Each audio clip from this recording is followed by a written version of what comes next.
Some ideas don't just challenge logic, they unravel it. In this video, we'll explore 25 paradoxes that twist reality, defy reason, and blur the line between truth and contradiction. The deeper we go, the less certain anything becomes. Are you ready? In the dimly lit corridors of philosophical inquiry, where shadows of logic dance with the flickering flame of reason, lies a conundrum that has entangled thinkers for centuries: the liar paradox.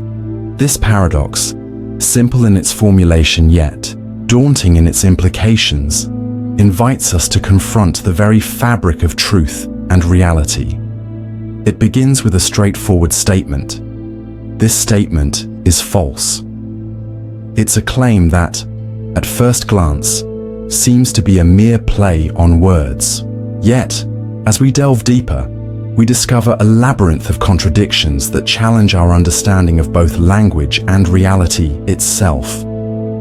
At the heart of the liar paradox is the concept of truth. To say this statement is false creates a loop of self-reference that spirals into confusion. If the statement is true, then what it asserts must hold. Therefore, it must be false. Conversely, if it is false, it must be true. This dizzying loop raises critical questions about the nature of truth. What is it? Can it exist independently of perception? How do we establish the boundaries of what can be considered true or false? Philosophers throughout history have grappled with these questions. Plato, in his dialogues, posited that truth was an ideal form, something to be sought after but never fully grasped. In contrast, Aristotle sought a more pragmatic approach, advocating for a correspondence theory of truth, where statements are true if they correspond to reality.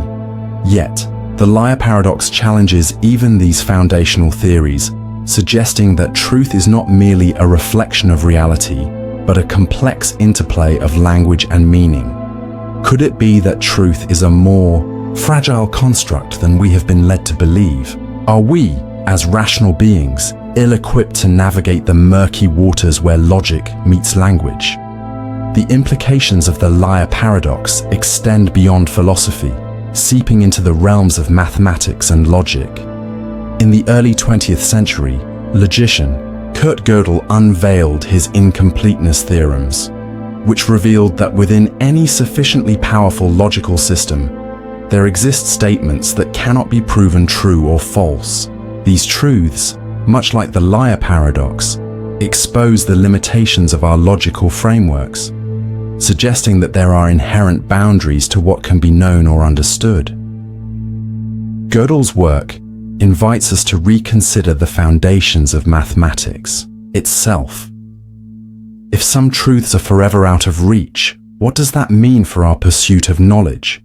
Is there a realm of reality that lies just beyond our cognitive grasp, perpetually eluding our understanding? And if so, how do we confront the unsettling idea that our most cherished beliefs might be built on shaky ground? The liar paradox is not confined to abstract philosophy. It seeps into our everyday lives, manifesting in the grey areas of morality, politics, and personal relationships. Consider the politician who claims, "I always tell the truth." This statement, while simple, is fraught with complications. If they have ever lied, then their statement is false, yet they could still be perceived as truthful in certain contexts. Here, the paradox illustrates how language can be manipulated, leading to a distortion of reality that shapes public perception. In our personal lives, we often grapple with the tension between honesty and deception. A friend might say, "I'm fine," while their body language betrays their true feelings. This dissonance raises a critical question. Is it possible to communicate truthfully while simultaneously concealing reality?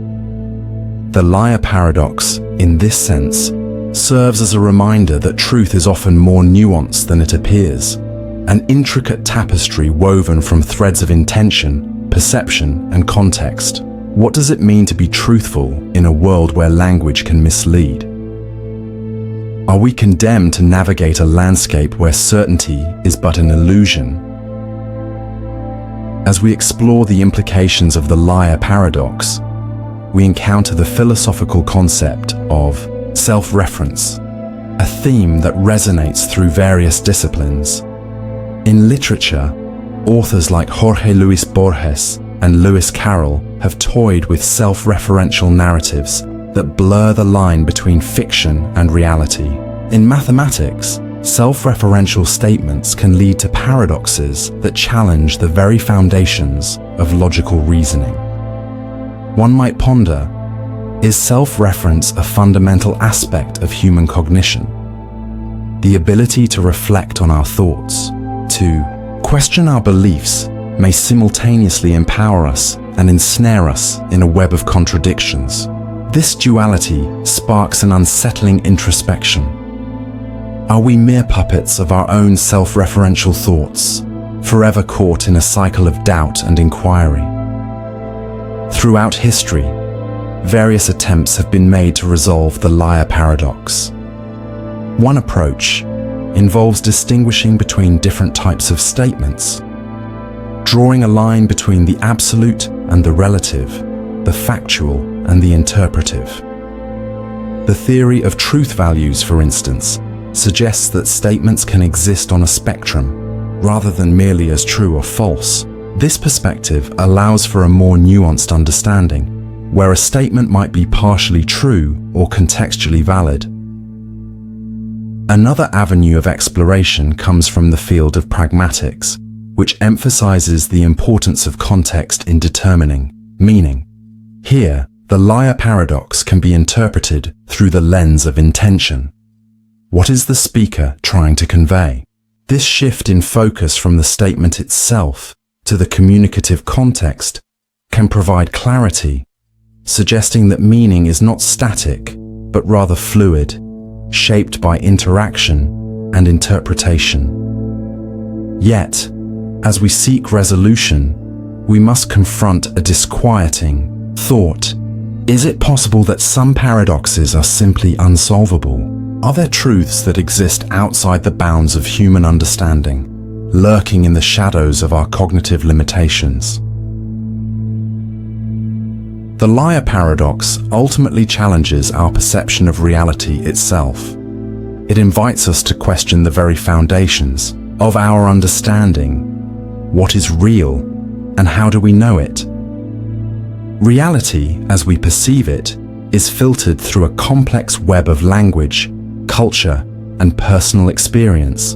The paradox reveals that our grasp on reality may be as fragile as the statements we use to describe it. In exploring the implications of the liar paradox, we are left with a profound sense of uncertainty. The boundaries of truth and falsehood blur, and we find ourselves navigating a landscape where clarity is elusive. Our quest for knowledge becomes, imagine standing before a door labeled, the set of all sets that do not contain themselves. It looms ominously, a threshold into the depths of mathematical thought, where the very foundations of logic tremble. This door is not merely a portal, it symbolizes Russell's paradox, a conundrum that challenges our understanding of sets, logic, and, ultimately, reality itself. As we step through, we enter a world where intuition meets the constraints of formal reasoning, and where simple definitions spiral into a maze of contradictions. In the early 20th century, the English philosopher and logician Bertrand Russell unearthed a startling dilemma while pondering the nature of sets. To grasp the essence of Russell's paradox, one must first understand what a set is. In mathematics, a set is a collection of distinct objects, considered as an object in its own right. For example, the set of all even numbers, or the set of all planets in our solar system. However, consider the set R. defined as the set of all sets that do not contain themselves. This seemingly innocuous definition leads us to a profound and unsettling question. Does R contain itself? If R contains itself, then by its own definition, it must not contain itself. Conversely, if R does not contain itself, then it must contain itself. This self-referential loop is not merely a playful riddle. It illustrates a fundamental flaw in naive set theory. It reveals a rift between our intuitive understanding of collections and the formalism of mathematical logic, leaving us to ponder, how can something so straightforward lead to such a convoluted contradiction? The implications of Russell's paradox are profound, sparking debates that ripple through the realms of mathematics, philosophy, and even computer science. At its core, it challenges the very notion of self-reference and the limitations of formal systems. If a logical framework can produce contradictions, what does that say about the reliability of our reasoning processes? The paradox prompted mathematicians and logicians to reconsider the foundations of set theory. In response, the development of axiomatic set theories, such as Zermelo-Fraenkel set theory, ZF, emerged. These frameworks impose restrictions to avoid such contradictions. For instance, they separate sets into different categories, ensuring that self-referential sets are excluded from consideration. Yet even within these structured systems, the shadow of Russell's paradox looms, questioning the completeness and consistency of mathematical truth. Is it possible that our very attempts to impose order on chaos may only deepen the mysteries? As we delve deeper into logical systems, do we risk entangling ourselves further in the web of paradoxes? Russell's paradox also extends its reach into the philosophical domain, prompting us to consider the implications of self-reference and the nature of truth. Can something that is true in one context become false in another? This notion echoes through the works of philosophers like Ludwig Wittgenstein, who explored language and meaning, suggesting that the limits of our language are the limits of our world. As we traverse this intellectual landscape, we encounter the concept of the liar paradox, which states, this statement is false. If the statement is true, then it must be false, and vice versa. Such paradoxes challenge our understanding of truth and reference, leaving us to wonder, what is the nature of reality if our very language can lead us astray? This interplay between logic, language, and reality raises unsettling questions about the constructs we take for granted. Are the contradictions we encounter mere artifacts of our language, or do they reveal deeper truths about the universe's nature? While Russell's paradox may seem abstract, its implications resonate in various real-world contexts. In computer science, for instance, the principles derived from set theory influence database design, programming languages, and the foundation of algorithms.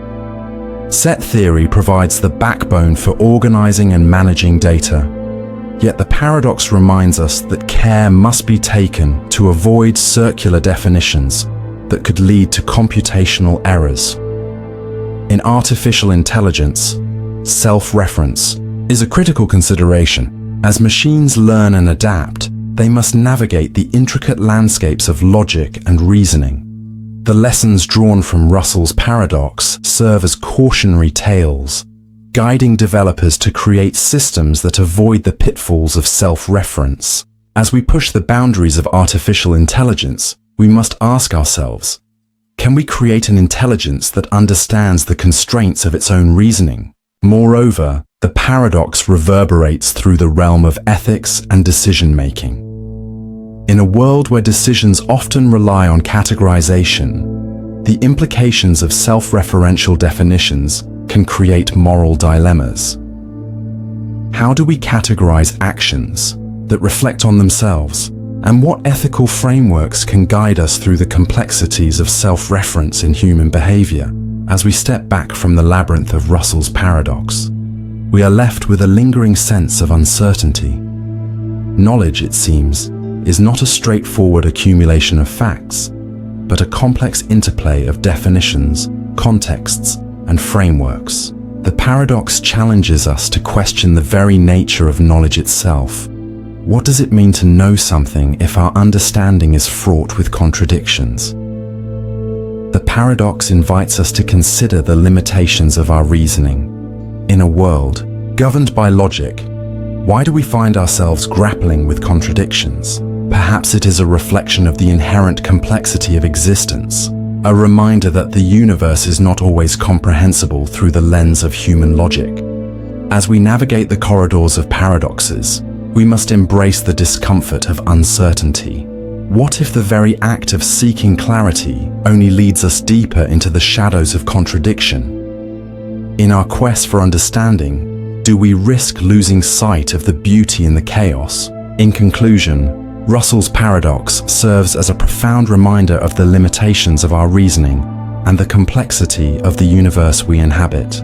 It compels us to confront the unsettling truths that lie beneath the surface of our thought processes. The labyrinth of logic, with its twists and turns, is not a destination, but a journey. One that challenges our perceptions, ignites our curiosity, and ultimately expands our understanding of reality. As we emerge from this exploration, we are left with more questions than answers. Will we ever untangle? In a quiet town where the sun casts long shadows over cobbled streets, there lies a barber shop that is anything but ordinary. The barber, a meticulous man known for his sharp blades and keen intellect, has a peculiar rule. He shaves all those who do not shave themselves. Yet therein lies a conundrum that has puzzled philosophers and logicians alike. The Barber Paradox. The very essence of this paradox invites us to explore the intricate web of self-reference and contradiction, challenging our understanding of reality and logic itself. Imagine the barber standing at the window, the sun glinting off his tools, pondering a question that would unravel the fabric of conventional thought. Does he shave himself? If he does, then according to his own rule, he must not shave himself, as he only shaves those who do not shave themselves. Yet, if he does not shave himself, then he must indeed shave himself, for he is the very embodiment of the rule that governs his actions.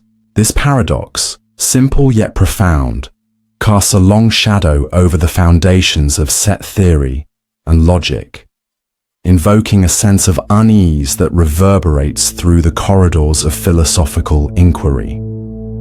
To understand the Barber Paradox fully, we must first delve into the nature of sets and self-reference. At its core, the paradox is a self-referential puzzle, much like the more famous Russell's Paradox, which emerged from the work of British philosopher and logician Bertrand Russell. This paradox highlights a fundamental issue in naive set theory, the existence of a set that contains all sets that do not contain themselves. As Russell pointed out, if such a set exists, it leads to a contradiction, much like our barber's dilemma. The implications of self-reference extend far beyond mere intellectual curiosity. They challenge the very foundations of mathematics and logic, forcing us to reconsider our definitions and assumptions. Can we truly define a set without falling into the trap of self-inclusion? What does it mean for something to exist without contradicting itself? These questions linger in the air, unsettling and profound, beckoning us to explore further. Self-reference is a concept that permeates various fields of study, from linguistics to computer science. In linguistics, consider the statement, "This sentence is false." If the sentence is true, then it must be false as it claims. Conversely, if it is false, then it is true. Such constructions reveal the fragile nature of language and meaning, as they lead us into a spiral of contradiction. The Barber Paradox operates under a similar principle, drawing us into a labyrinth where every turn leads us deeper into confusion. In computer science, self-reference manifests in recursive functions, which call themselves in order to solve problems. While recursion is a powerful tool for breaking down complex problems, it also holds the potential for infinite loops, cases where a function continues to call itself without reaching a resolution. This mirrors the barber's predicament, a cycle of shaving that ultimately leads nowhere, forcing us to confront the limitations of our logical frameworks. The ramifications of the Barber Paradox extend into the realms of philosophy and epistemology, raising questions about knowledge and belief. If the barber cannot logically shave himself, what does that imply about our understanding of identity and existence? Can we trust the boundaries we create between self and other, between inclusion and exclusion, when faced with such paradoxical scenarios? Consider the implications for ethical reasoning. If we apply the barber's logic to moral dilemmas, who deserves punishment, who deserves mercy, we find ourselves ensnared in a web of contradictions. Ethics, like the barber's rule, often straddles a fine line between self-interest and duty to others. Are we, at times, the barbers of our own moral codes, creating rules that ultimately lead to self-defeating outcomes? These philosophical inquiries compel us to confront the unsettling reality that our understanding of morality, much like the barber's shaving rules, may be riddled with contradictions.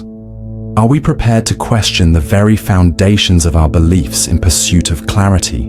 The Barber Paradox, while seemingly abstract, has real-world applications that resonate within our daily lives. In programming, for instance, developers must grapple with concepts of infinite loops and recursion, ensuring that their code does not fall into self-referential traps. In legal systems, the paradox raises crucial questions about definitions and interpretations of laws. How do we ensure that our legal frameworks remain coherent and do not contradict themselves? Moreover, the paradox serves as a cautionary tale. In the realms of governance and societal structures, much like the barber's rule, systems of power and control can sometimes lead to self-defeating outcomes.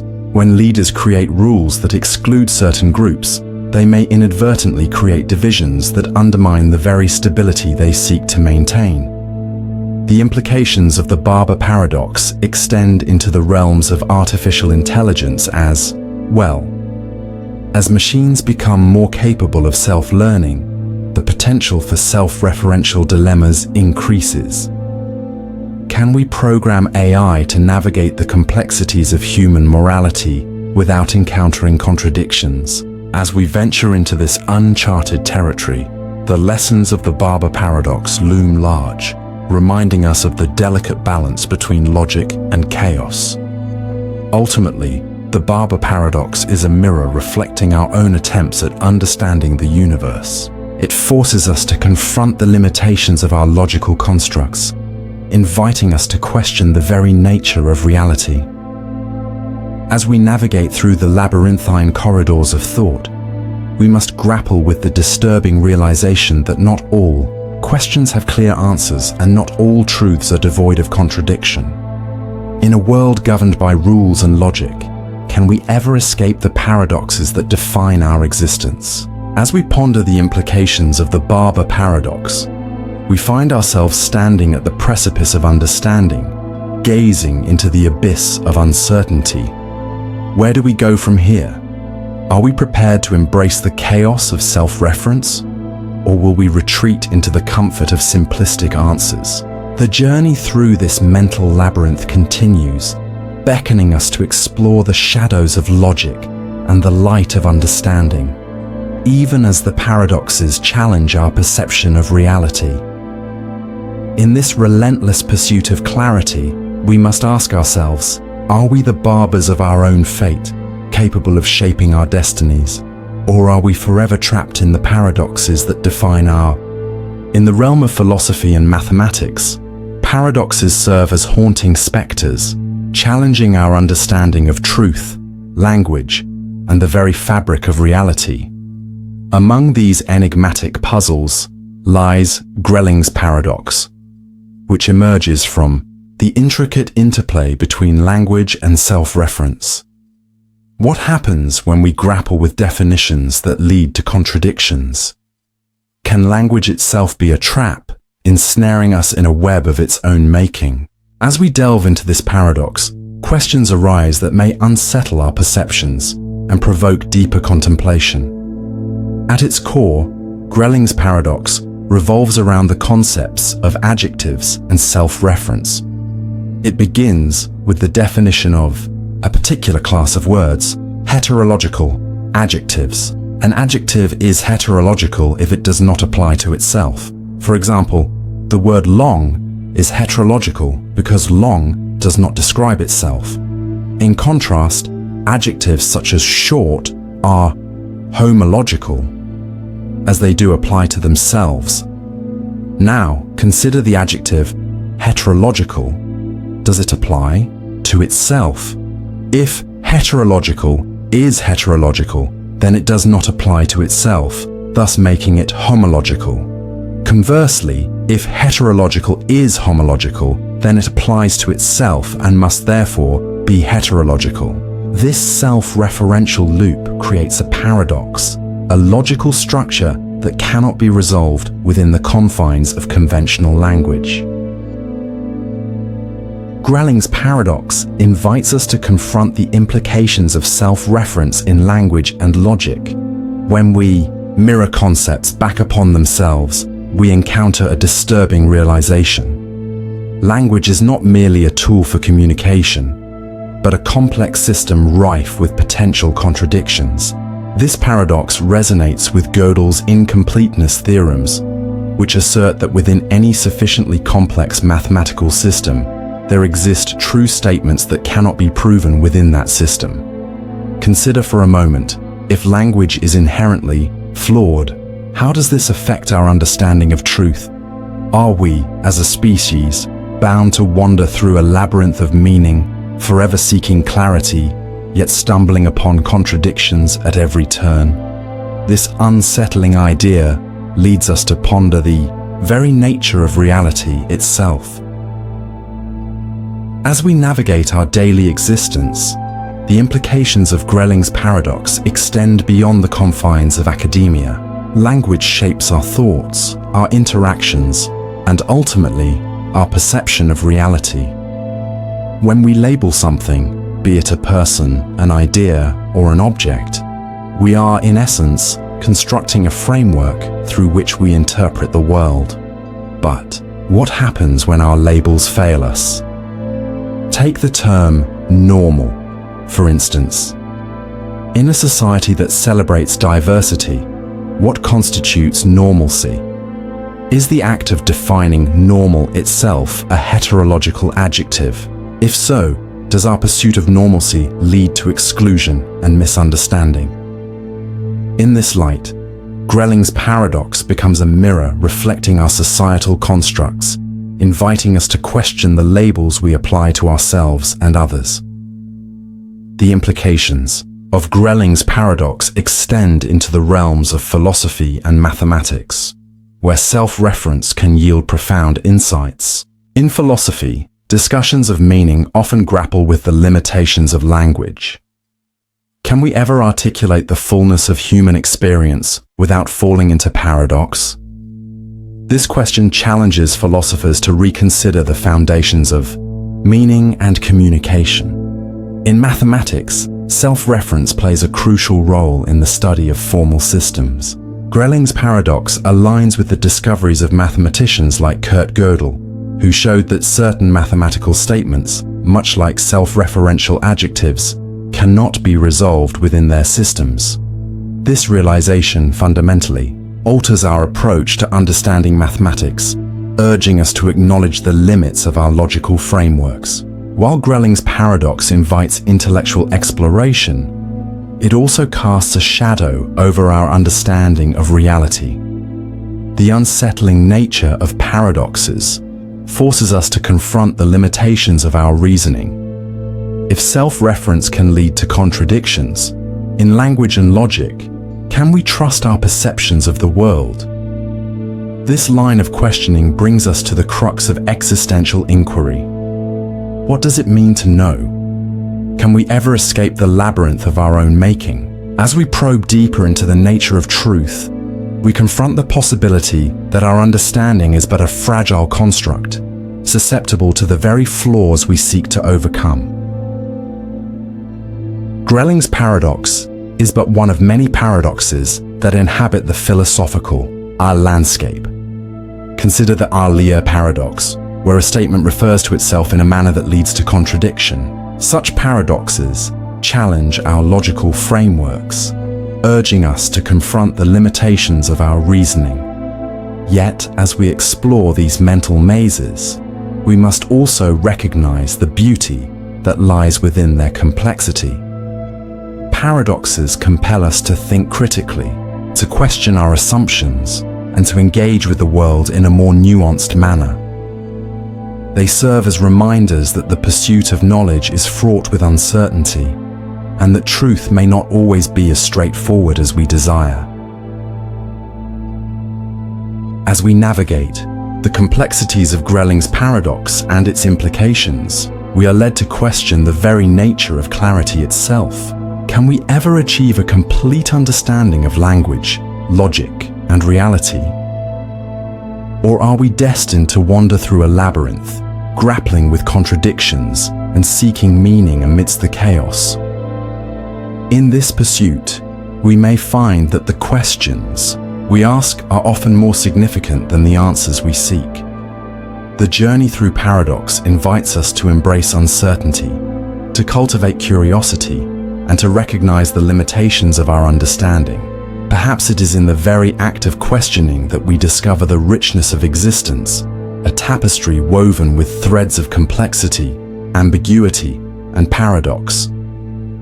As we conclude our exploration of Grelling's paradox, we are left with a profound realization. The pursuit of understanding is a journey fraught with paradoxes. Language, logic, and reality intertwine in ways that challenge our perceptions and provoke deep reflection.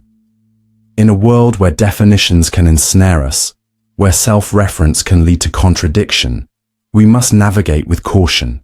Yet within the shadows of uncertainty lies the potential for growth and insight. In the dim recesses of logical reasoning, where the boundaries of belief and understanding intertwine like shadows in a twilight forest, lies a concept that both fascinates and bewilders: Curry's paradox.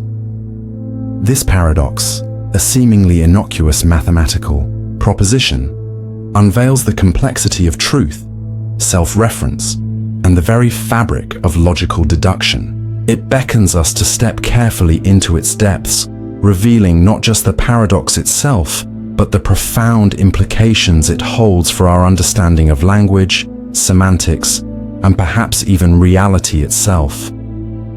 To grasp the unsettling nature of Curry's paradox, we must first explore the foundations of logic itself. Logic, at its core, is a system of reasoning that seeks to establish valid conclusions from premises. It is governed by rules that dictate how we can infer new truths from known truths. These rules are the bedrock upon which mathematics, philosophy, and even the sciences are built. Yet, what happens when these rules collide with self-reference and ambiguity? Consider the famous liar paradox, where a statement refers to itself in a way that creates a contradiction. This statement is false. If the statement is true, then it must be false as it claims.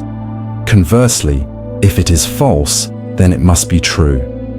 The paradox reveals a flaw in our understanding of truth within logical systems, particularly when self-reference is involved. But Curry's paradox takes this exploration further, unsettling the very ground on which logical reasoning stands.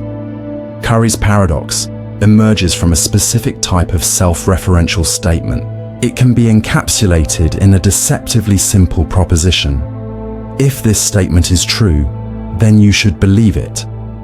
At first glance, this proposition appears benign, yet it holds within it a logical bombshell. If we assume that the statement is true, then the condition it sets forth, that you should believe it, must also be true. This leads us to a conclusion that the statement is not just true, but that it compels belief, creating a feedback loop that undermines the very notion of independent judgment. This paradox highlights a significant issue in the realm of self-referential statements. When belief is a factor, the lines between truth and coercion blur. How do we navigate a world where a statement can not only assert its own truth, but simultaneously demand our belief? In a sense, it interrogates the nature of belief itself. Can belief be freely given if it is demanded by the very assertion that seeks it? As we peel back the layers of Curry's paradox, we find ourselves confronting profound implications that ripple through philosophy, mathematics, and even artificial intelligence. The paradox suggests a potential inconsistency within systems of logic that accept unrestricted self-reference. It challenges our assumptions about truth, belief, and the nature of propositions. In the realm of mathematics, for example, the implications are dizzying. If we can construct statements that compel belief in their truth, what does this mean for mathematical proofs and axioms? The very foundations of mathematics rely on the certainty of axioms. If self-referential statements can undermine this certainty, how do we reconcile this with the established order of mathematical thought? The implications extend beyond mathematics into the philosophical realm, where questions of existence, ethics, and knowledge are perpetually debated. If a statement can dictate belief, what does this say about the nature of truth? Is truth a malleable construct shaped by the persuasive power of language? Or is it an immutable essence waiting to be discovered, irrespective of human belief? The unsettling nature of Curry's paradox finds echoes in the real world, particularly in the fields of communication, politics, and artificial intelligence. In communication, the power of persuasion often hinges on the ability to construct statements that compel belief. Politicians and leaders frequently employ rhetoric that resonates with self-referential qualities. They assert their own credibility or the truth of their claims in ways that create compelling narratives. But what happens when belief is manipulated? When truth becomes a tool rather than a foundation? Artificial intelligence brings another layer of complexity to the discussion of Curry's paradox. As machines become more adept at processing language and understanding context, how do we ensure that they navigate the labyrinth of self-reference and paradox? If an AI encounters a statement that mirrors the structure of Curry's paradox, how will it interpret the demand for belief? This intersection of logic and technology raises questions about the future of decision-making and the autonomy of machines. As we navigate this labyrinth of logic, it becomes clear that Curry's paradox is not merely an intellectual exercise. It is a reflection of the intricate dance between truth, belief, and language. It challenges us to reconsider our assumptions about the nature of knowledge and the frameworks we use to understand the world. What does it mean to assert a truth? Is it an act of discovery, or is it a performance shaped by the context in which it is presented? The paradox invites us to question the reliability of our own reasoning. In a world where statements can compel belief, how can we discern genuine truths from the echoes of persuasive language?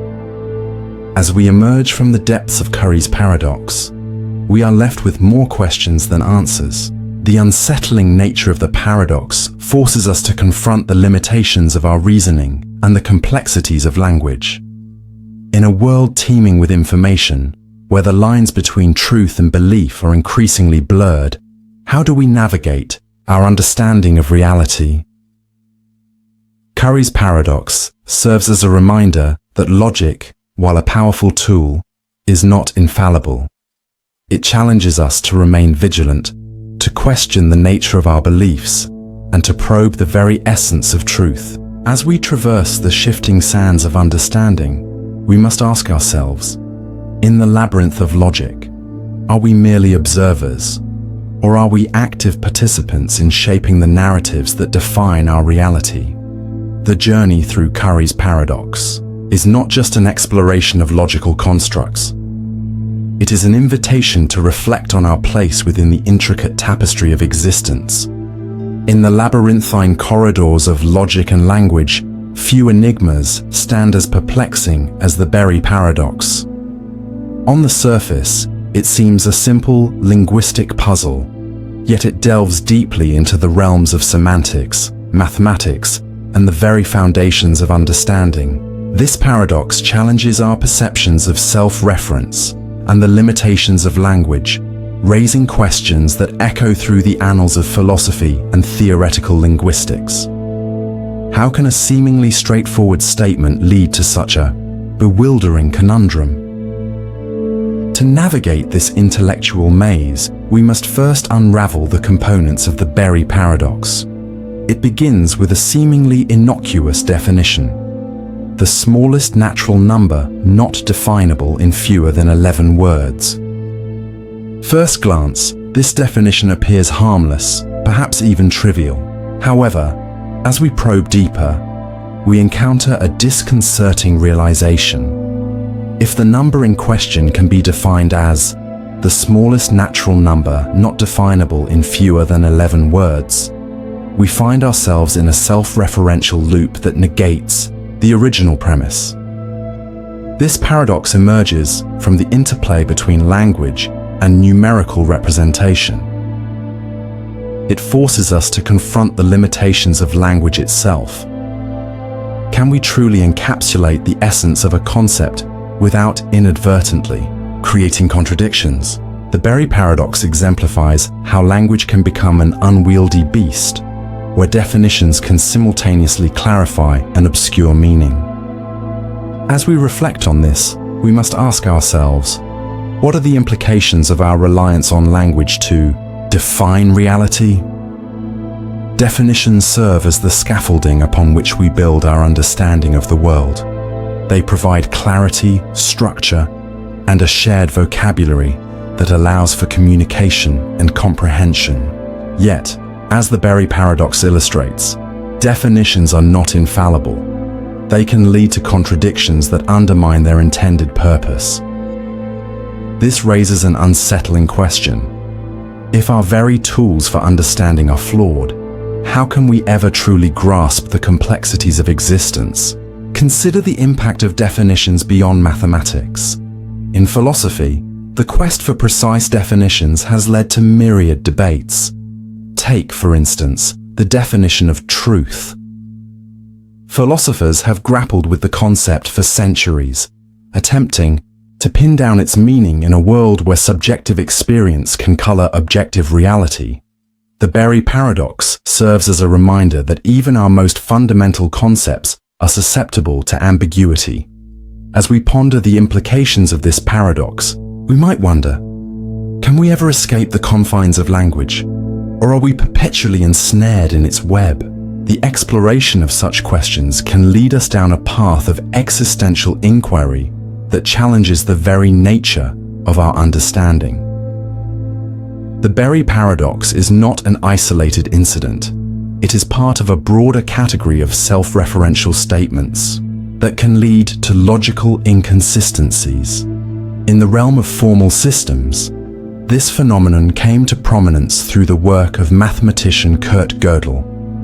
His incompleteness theorems revealed that within any consistent formal system, there are statements that cannot be proven true or false. This revelation shattered the notion of complete mathematical certainty, exposing the limitations of human logic and reasoning.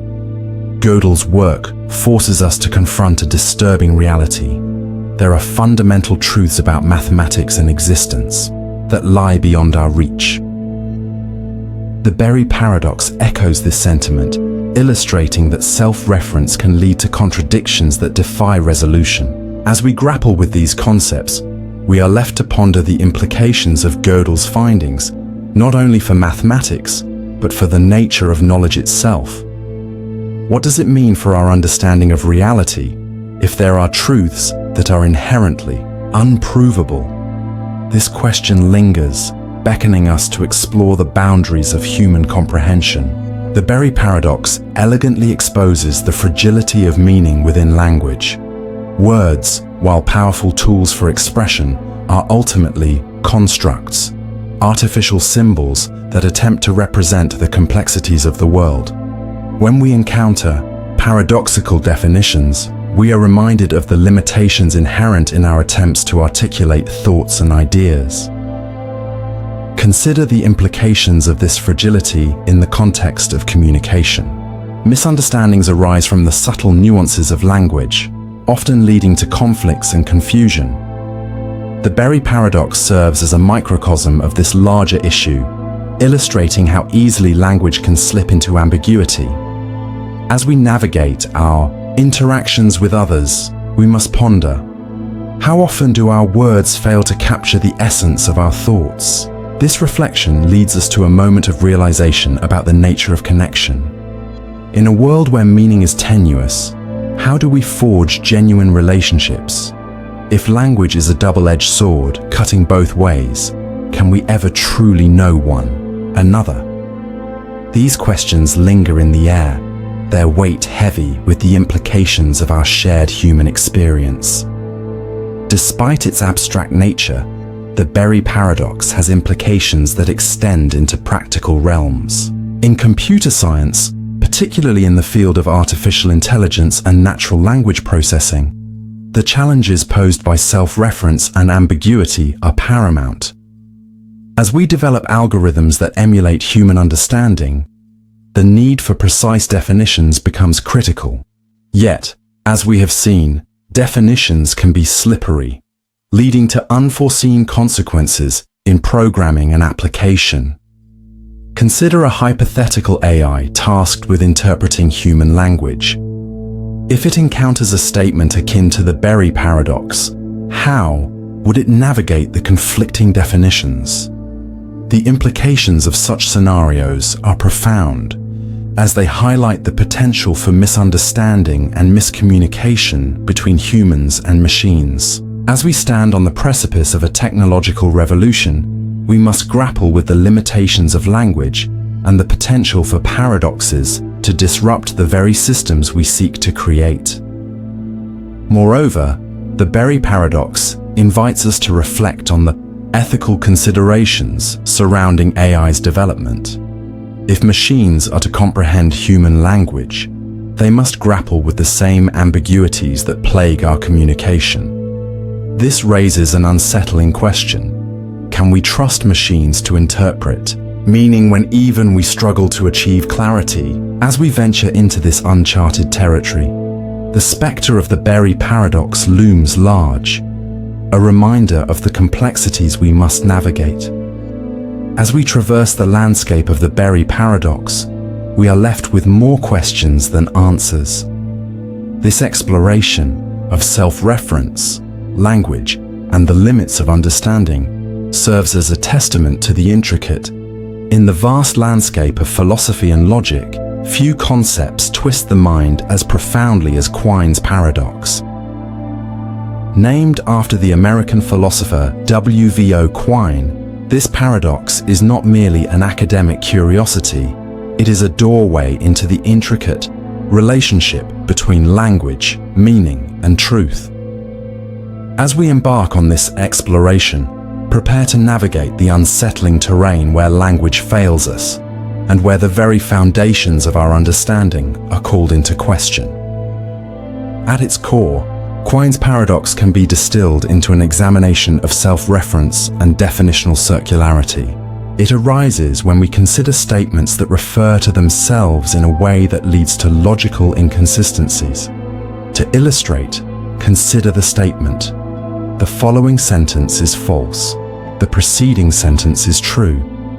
Here, we find ourselves trapped in a loop of contradictions, a recursive dance that challenges our comprehension of truth itself. This paradox is deeply rooted in the philosophy of language, a field that grapples with how words and sentences relate to the world and each other. Quine argued that our understanding of meaning is not fixed, but is instead fluid, shaped by the interplay of language and experience. Thus, when we attempt to define a term by using the term itself, we encounter a fundamental instability. What does it mean for something to be true when our definitions can lead us to contradictory conclusions? Quine's exploration of language and logic culminated in his rejection of the distinction between analytic truths, statements true by virtue of their meaning, and synthetic truths, statements true by virtue of how they relate to the world. This perspective, famously articulated in his essay, Two Dogmas of Empiricism, prompts us to reconsider how we categorize knowledge and belief. If the boundaries between analytic and synthetic are blurred, what does this imply for our understanding of reality? Imagine a world where the very fabric of our knowledge is intertwined with paradox. How do we navigate a landscape where truths can be both affirmed and denied by the same statement?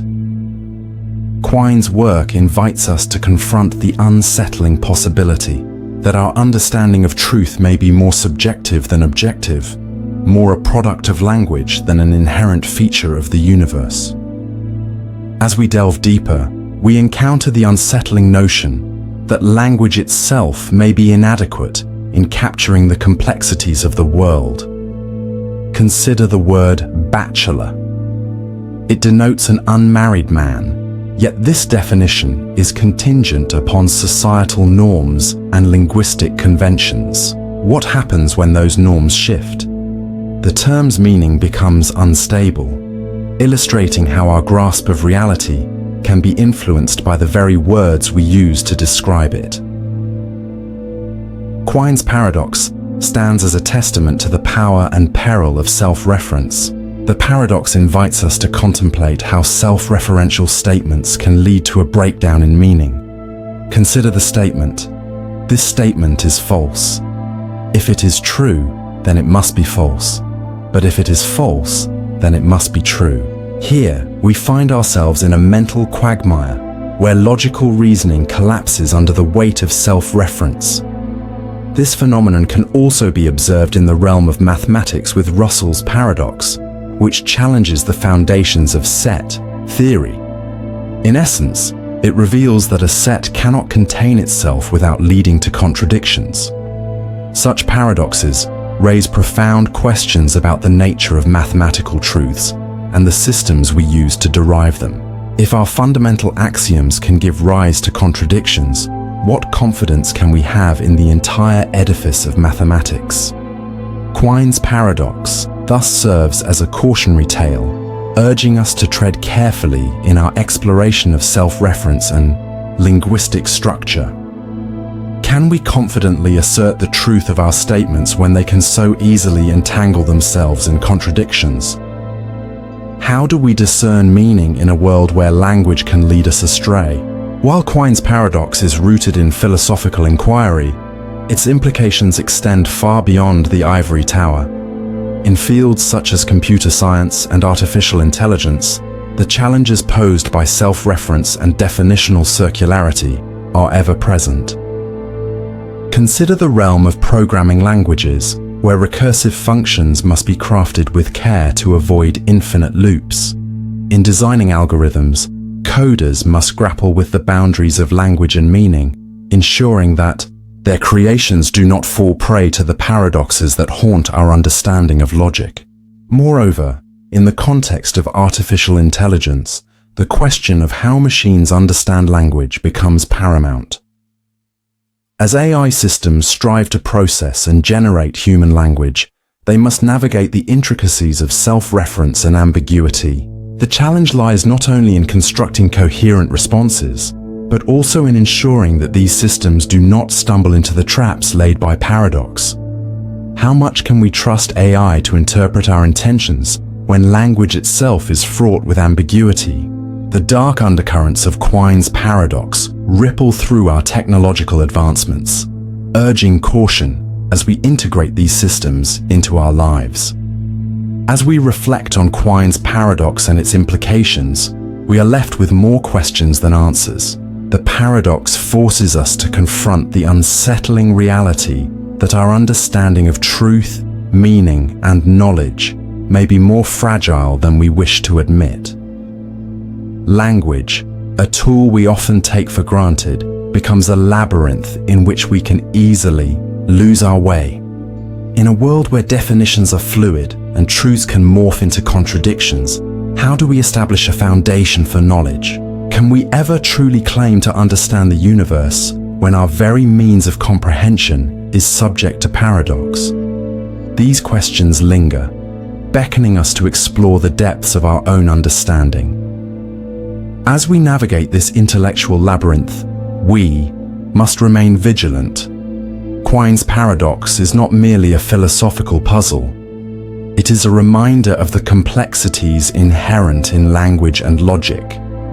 It challenges us to reconsider our assumptions, urging us to seek clarity in a world where certainty is an illusion. In conclusion, Quine's paradox serves as a profound exploration of language, logic, and the nature of truth. It invites us to confront the unsettling realities of self-reference and definitional circularity, challenging our perceptions of knowledge and understanding. As we grapple with the implications of this paradox, we must remain open to the complexities that lie beneath the surface of our language. Our journey through the labyrinth of Quine's par. Imagine a grim courtroom, dimly lit, where the air hangs heavy with anticipation. A judge pronounces a sentence upon a man convicted of a crime, declaring that he will be hanged at noon on one day of the following week. The catch?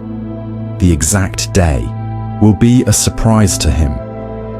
This chilling scenario unfolds into a paradox, known as the unexpected hanging paradox, which challenges our understanding of knowledge, belief, and the very essence of time. As the convicted man contemplates his fate, he begins to unravel the implications of the judge's statement. Surely, he reasons, he cannot be hanged on Friday. If he has not been hanged by Thursday at noon, then Friday would no longer be a surprise. With logical deduction, he eliminates Friday from consideration. But then, if Friday is off the table, it follows that Thursday must also be impossible. The same reasoning applies. If he reaches Wednesday without a hanging, he could expect Thursday, thus removing the element of surprise. This chain of reasoning continues, leading him to conclude that the hanging cannot occur at all. Yet, as the week progresses, he finds himself standing on the gallows on Wednesday, utterly shocked. The hanging occurs, and the paradox reveals itself starkly. How could he have predicted the unexpected nature of his impending death? At the heart of the unexpected hanging paradox lies a profound question about knowledge and belief. What does it mean to know something? Is knowledge merely a collection of facts, or is it shaped by our expectations and interpretations of reality? The convicted man's logical deductions illustrate a critical tension between certainty and surprise, a conflict that permeates human experience.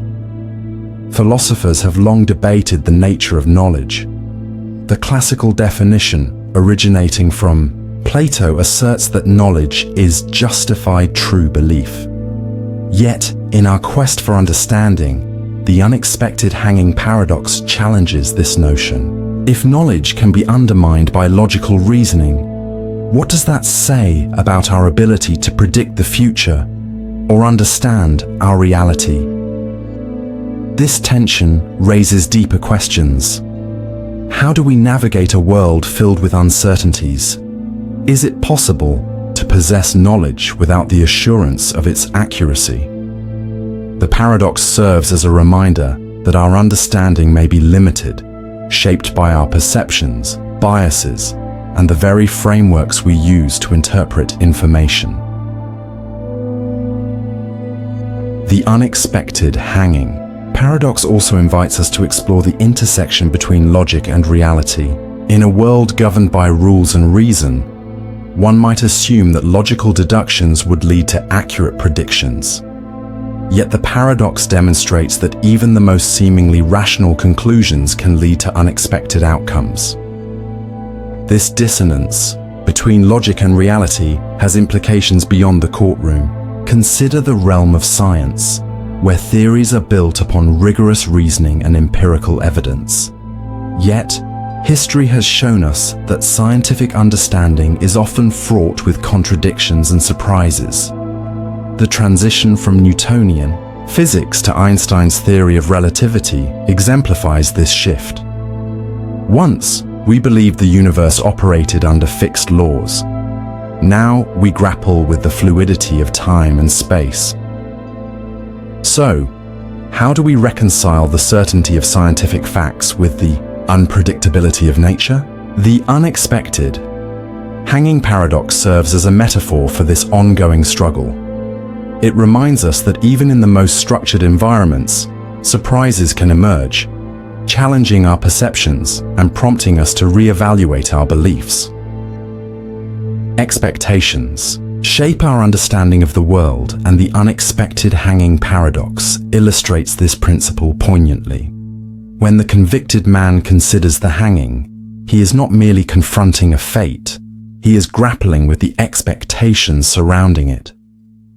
His very reasoning stems from a desire to predict and prepare for the future, yet it is this same reasoning that leads him astray. In psychological terms, this phenomenon can be linked to cognitive bias, the tendency to interpret information in a way that aligns with our existing beliefs. The man's logical deductions are a manifestation of this bias, leading him to an outcome that defies his expectations. Research in cognitive psychology reveals that our expectations can distort our perceptions, influencing how we interpret events and make decisions. This insight extends beyond the confines of this paradox. In everyday life, how often do our expectations color our experiences? Whether in personal relationships, career choices, or even our responses to global events, the interplay of expectation and reality can lead to unforeseen consequences. The implications of the unexpected hanging paradox resonate across various fields, from law and ethics to economics and decision-making. In legal contexts, the paradox raises questions about fairness and the nature of punishment. How can a system claim to administer justice when the element of surprise can distort an individual's understanding of their fate?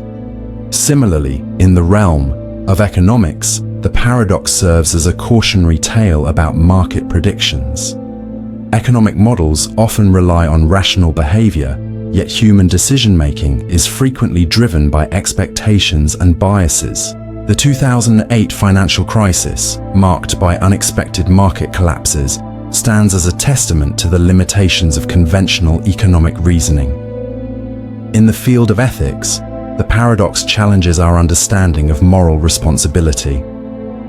If an individual can reason their way to a conclusion that leads to unforeseen consequences, to what extent are they accountable for their actions? This question invites us to consider the complexities of human behavior and the moral dilemmas that arise from our attempts to navigate a world fraught with uncertainties. The unexpected hanging paradox is not an isolated conundrum. It is part of a broader tapestry of philosophical and logical puzzles that invite us to question our understanding of reality. Paradoxes like Zeno's paradox of motion, the ship of Theseus, and the Barber Paradox all challenge our perceptions and urge us to consider the limitations of our reasoning. These paradoxes serve as mental exercises, compelling us to confront our assumptions and rethink our beliefs. They remind us that our understanding of the universe is often incomplete, shaped by the very frameworks we use to interpret it. Each paradox we encounter is a doorway to deeper inquiry, a chance to explore the boundaries of knowledge and reality as we conclude our journey through the unexpected hanging paradox. We are left with a profound sense of lingering questions. What does it mean to know? How do we navigate a world filled with unpredictability? In our quest for understanding, we must embrace uncertainty, acknowledging that our perceptions are often in the shadowy corridors of philosophy, where the mind dances along the precipice of reason and absurdity. One paradox stands as a testament to the complexities of belief and assertion. More's Paradox. This philosophical puzzle, named after the British philosopher G.E. Moore, beckons us to examine the intricate relationship between what we believe and what we claim to be true. At its core, More's paradox challenges our understanding of knowledge, belief, and the very fabric of rational discourse. How can one assert something that contradicts their own beliefs? What does this say about the nature of truth? To grasp the essence of More's paradox, we must first disentangle its components.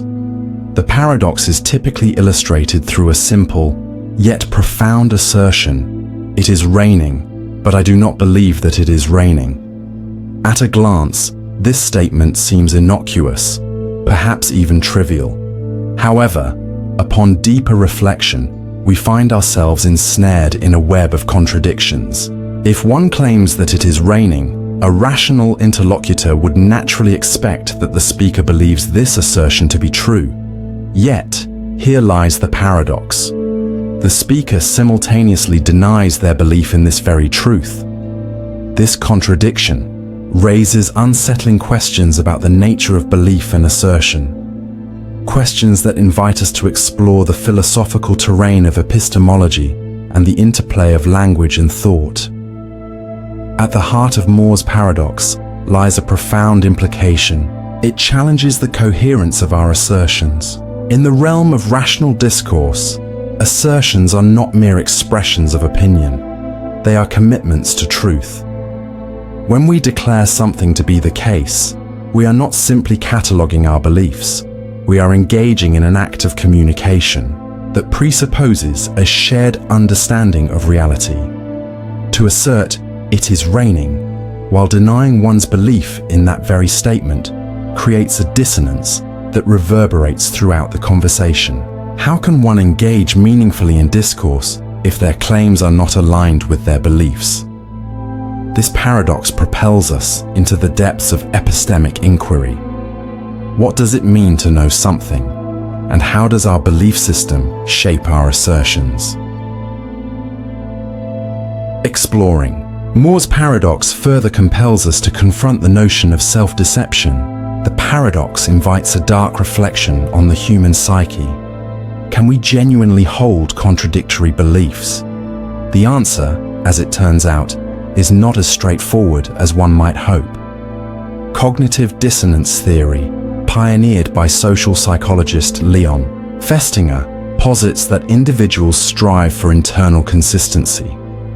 When faced with conflicting beliefs or behaviors, we are often driven to resolve this dissonance, either by altering our beliefs or justifying our contradictory assertions. Yet, what happens when this resolution remains elusive?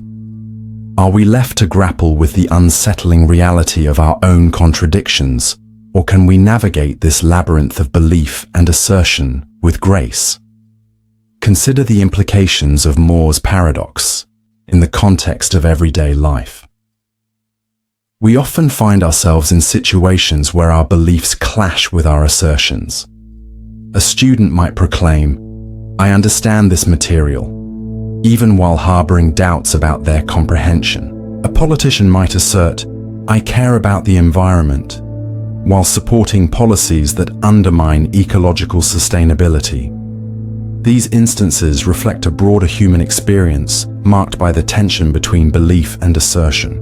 The paradox serves as a mirror, reflecting our struggles with authenticity and self-awareness. Yet, how often do we pause to examine the veracity of our own assertions? Are we merely echoing societal expectations, or are we courageously confronting the contradictions within ourselves? As we delve deeper into the implications of More's paradox, we encounter a realm of philosophical inquiry that transcends individual belief systems and spills into the collective consciousness. The paradox raises questions about the nature of truth itself. In a world saturated with competing narratives and conflicting ideologies, how do we discern what is true? Can we trust our own assertions when they are riddled with contradictions? The unsettling reality is that the search for truth is fraught with challenges, and More's paradox serves as a reminder of the complexities inherent in our pursuit of knowledge. To engage with these ideas, we must confront the broader philosophical landscape in which More's paradox resides. Consider the implications of language and communication. Language is a powerful tool capable of shaping our understanding of reality. Yet, it is also a double-edged sword. The very words we use can obscure our beliefs and distort our assertions. This phenomenon is particularly evident in the age of information overload, where competing narratives vie for our attention. In such a climate, how can we navigate the murky waters of truth and belief without succumbing to the paradox of our own assertions? Moreover, More's paradox invites us to reflect on the ethical dimensions of belief and assertion. In a world increasingly defined by disinformation and deception, the responsibility of articulating our beliefs becomes paramount. When we assert something as true, we not only stake our intellectual credibility, but we also shape the discourse surrounding critical issues. The tension between belief and assertion compels us to consider the ethical implications of our words and the potential consequences of our contradictions. Are we, as a society, willing to confront the uncomfortable truths that lie beneath the surface of our assertions? Or do we prefer to remain ensnared in the web of our own contradictions? As we contemplate these questions, it becomes clear that More's paradox is not merely a philosophical curiosity. It is a profound challenge to the way we think, communicate, and engage with the world around us. The paradox invites us to explore the boundaries of rationality and the complexities of human thought. It challenges us to confront our own contradictions and to seek greater clarity in our beliefs and assertions. In doing so, we may discover a path toward authenticity, a destination where our beliefs and assertions align in harmonious coherence. In conclusion, More's paradox serves as a powerful reminder of the intricate interplay between belief and assertion. It invites us to reflect on the nature of truth, the complexities of human psychology, and the ethical dimensions of our discourse.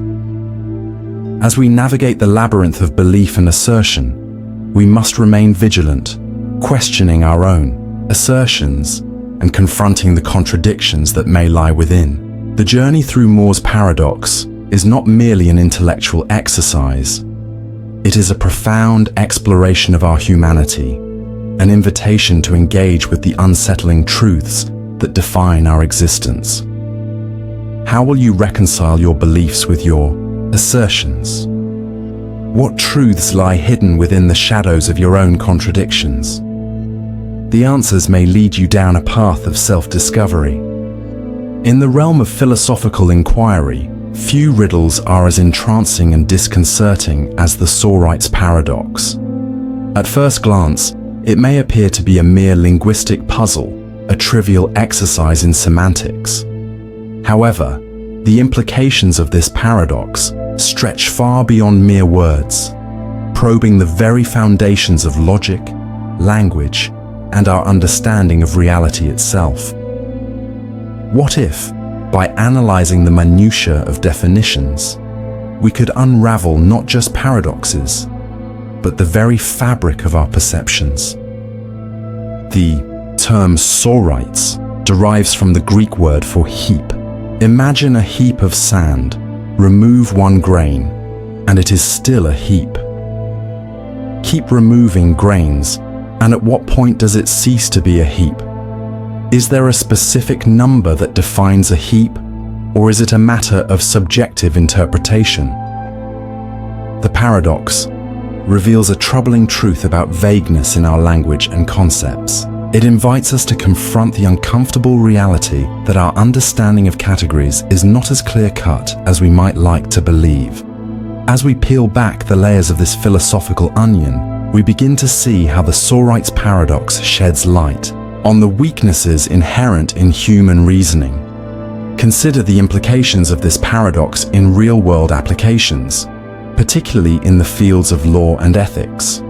Is a person guilty of theft if they take a penny from a jar that belongs to another? If the act of stealing one penny can be deemed insignificant, does that mean a larger theft is equally trivial?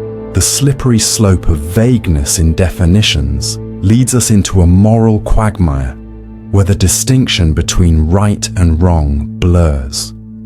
How do we navigate a world where precision is an illusion? The Sorites Paradox doesn't merely reside in the abstract. It permeates our lives in ways we may not even recognize. Think about the categories we use daily. What constitutes tall versus short, rich versus poor, or even alive versus dead? These classifications are often riddled with ambiguity, yet they frame our judgments and decisions. When does an individual transition from being young to old? The gradual nature of these transitions evokes discomfort, as we realize that our categorical thinking may lead us into a labyrinth of contradictions. To further explore the implications of the Sorites Paradox, let us delve into the realm of science, specifically the concept of quantum mechanics. Quantum theory challenges our understanding of reality itself, presenting us with a world that exists not in absolutes, but in probabilities. The act of measuring can alter the state of what is being measured, leading to questions about the nature of existence and observation. Just as the Sorites Paradox confronts us with the uncertainty of definitions, quantum mechanics reveals the unsettling truth that our grasp on reality is tenuous at best. Are we mere observers, or do we wield the power to create our own reality? As we navigate these philosophical waters, we encounter the concept of vagueness in mathematics. Mathematical logic often strives for precision, yet it too grapples with ambiguities. The paradox of the heap can be mirrored in mathematical concepts like limits and continuity. When does a function cease to be continuous? The implications stretch into the realms of calculus and analysis, challenging mathematicians to confront the very definitions that underpin their work. How can we trust a system built on definitions that may crumble under scrutiny? The Sorites Paradox also finds resonance in the world of artificial intelligence and machine learning. As algorithms become increasingly sophisticated, they must grapple with the vagueness inherent in human language. How does a machine discern the difference between a heap and a non-heap? The challenge of teaching machines to navigate the grey areas of human communication poses profound questions about the nature of intelligence itself. Are we creating tools that will eventually surpass our own understanding, or are we merely illuminating the shadows of our own ignorance? The unsettling implications of the Sorites Paradox stretch into politics and governance as well. Consider the definitions of citizenship, rights, and privileges. When does an individual become a citizen? Is it merely a matter of birthplace, or does it encompass a broader spectrum of identity and belonging? The vagueness of these definitions can lead to exclusion and discrimination, challenging the very foundations of justice and equality. In a world fraught with ambiguity, how do we ensure that our systems of governance are fair and transparent? As we continue our exploration of the Sorites Paradox, we find ourselves in the realm of existential philosophy, where the quest for meaning confronts the absurdity of existence. The very act of defining oneself becomes a Sisyphean struggle. Are we defined by our actions, our relationships, or our thoughts? The paradox serves as a mirror, reflecting our own struggles with identity and purpose. In a world where definitions are fluid, how do we find a sense of belonging? The Sorites Paradox invites us to grapple with the unsettling reality that our understanding of the world is not as stable as we would like to believe. It challenges us to confront the ambiguity that permeates our lives, urging us to embrace uncertainty as a fundamental aspect of existence. Each grain removed from the heap serves as a metaphor for the gradual erosion of our certainties, leaving us with questions that linger long after the dust settles. As we conclude this journey through the labyrinth of the Sorites Paradox, we are left with a lingering sense of unease. The very act of defining our world appears fraught with peril, as each attempt to categorize inevitably leads us into a quagmire of contradictions. We are left to ponder the implications of vagueness and ambiguity in our lives. Can we ever truly grasp the essence of our existence, or are we destined to wander through a landscape of uncertainty, forever questioning the nature of reality? In the end, the Sorites Paradox becomes more than a philosophical exercise.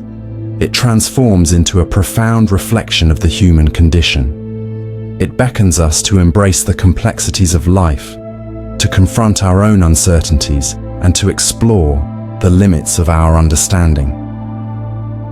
As we navigate the shadows of ambiguity, we may discover that the pursuit of clarity is not an endpoint, but a continuous journey. A journey that leads us deeper into the heart of our own existence.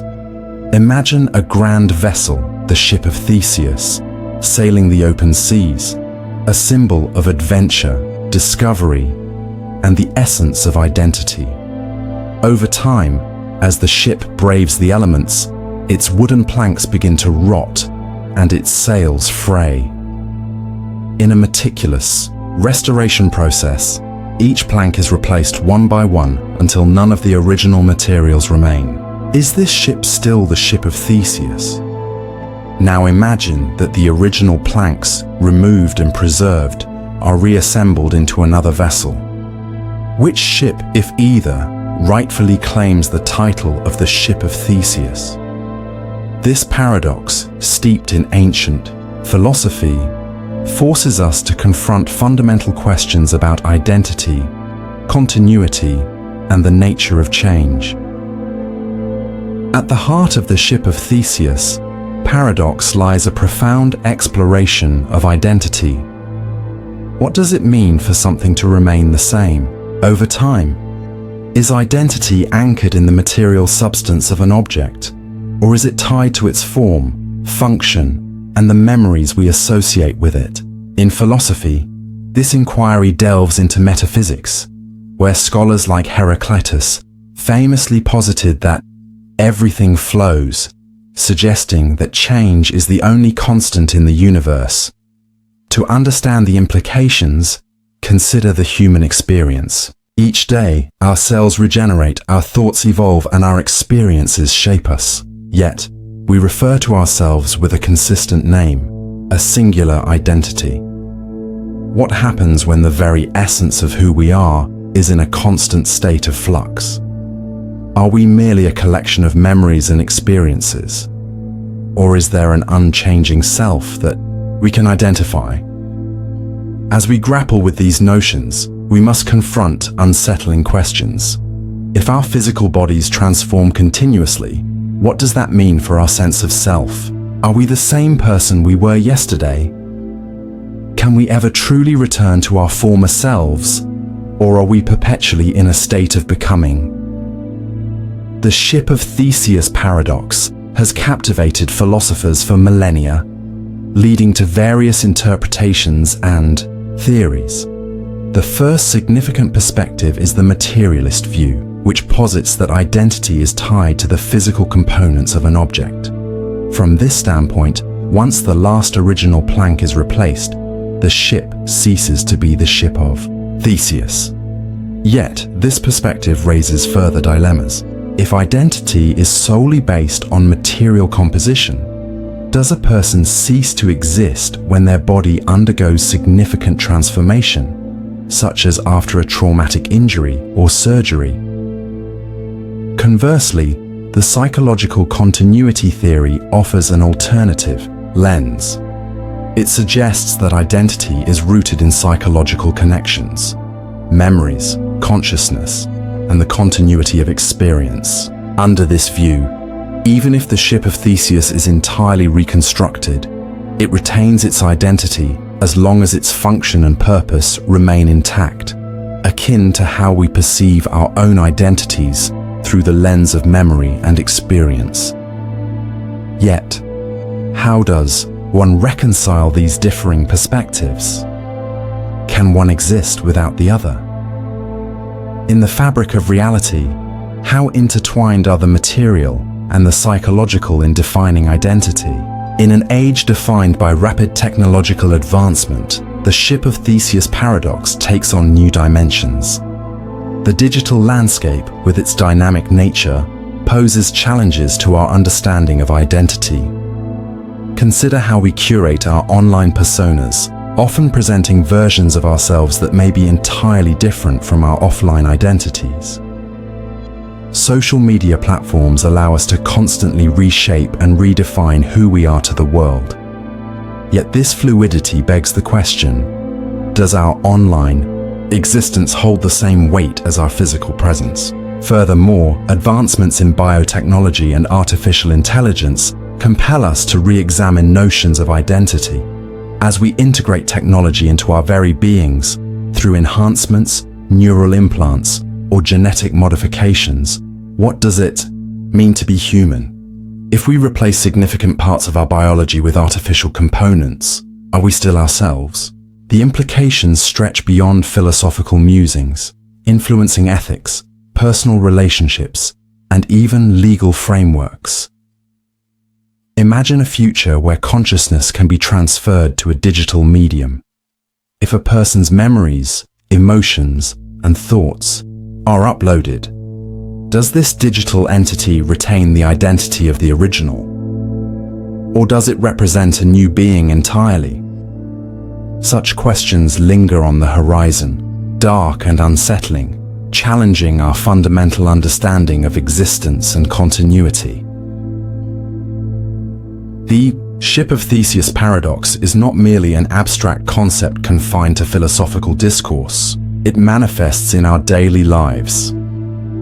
Consider the notion of personal relationships. As individuals grow and change, so too do their connections with others. A friend you once knew intimately may evolve in ways that render your past connection unrecognizable. Are they still the same person you once called a friend? Or does the evolution of their identity warrant the dissolution of that bond? This existential quandary extends to societal constructs as well. Nations evolve, cultures shift, and institutions transform. A country may change its governing principles, its borders, and even its fundamental identity over time. Yet, it clings to its name, its history, elements that anchor its identity despite the shifting sands of time. At what point does a nation cease to be what it once was? And what does that mean for the collective identity of its people? These questions resonate deeply, leaving us to ponder the tenuous threads that bind us to our identities. Are we merely products of our environments, shaped by the forces of change around us? Or is there an intrinsic essence that remains constant, even amidst the chaos of transformation? As we navigate the labyrinthine corridors of the ship of Theseus paradox, we find ourselves confronted with a kaleidoscope of perspectives and interpretations, each illuminating different facets of identity and change. Ultimately, the paradox serves as a reminder that our understanding of existence is fraught with complexity, ambiguity, and uncertainty. In a world where change is inevitable, we must grapple with the unsettling reality that our identities may not be as fixed as we believe.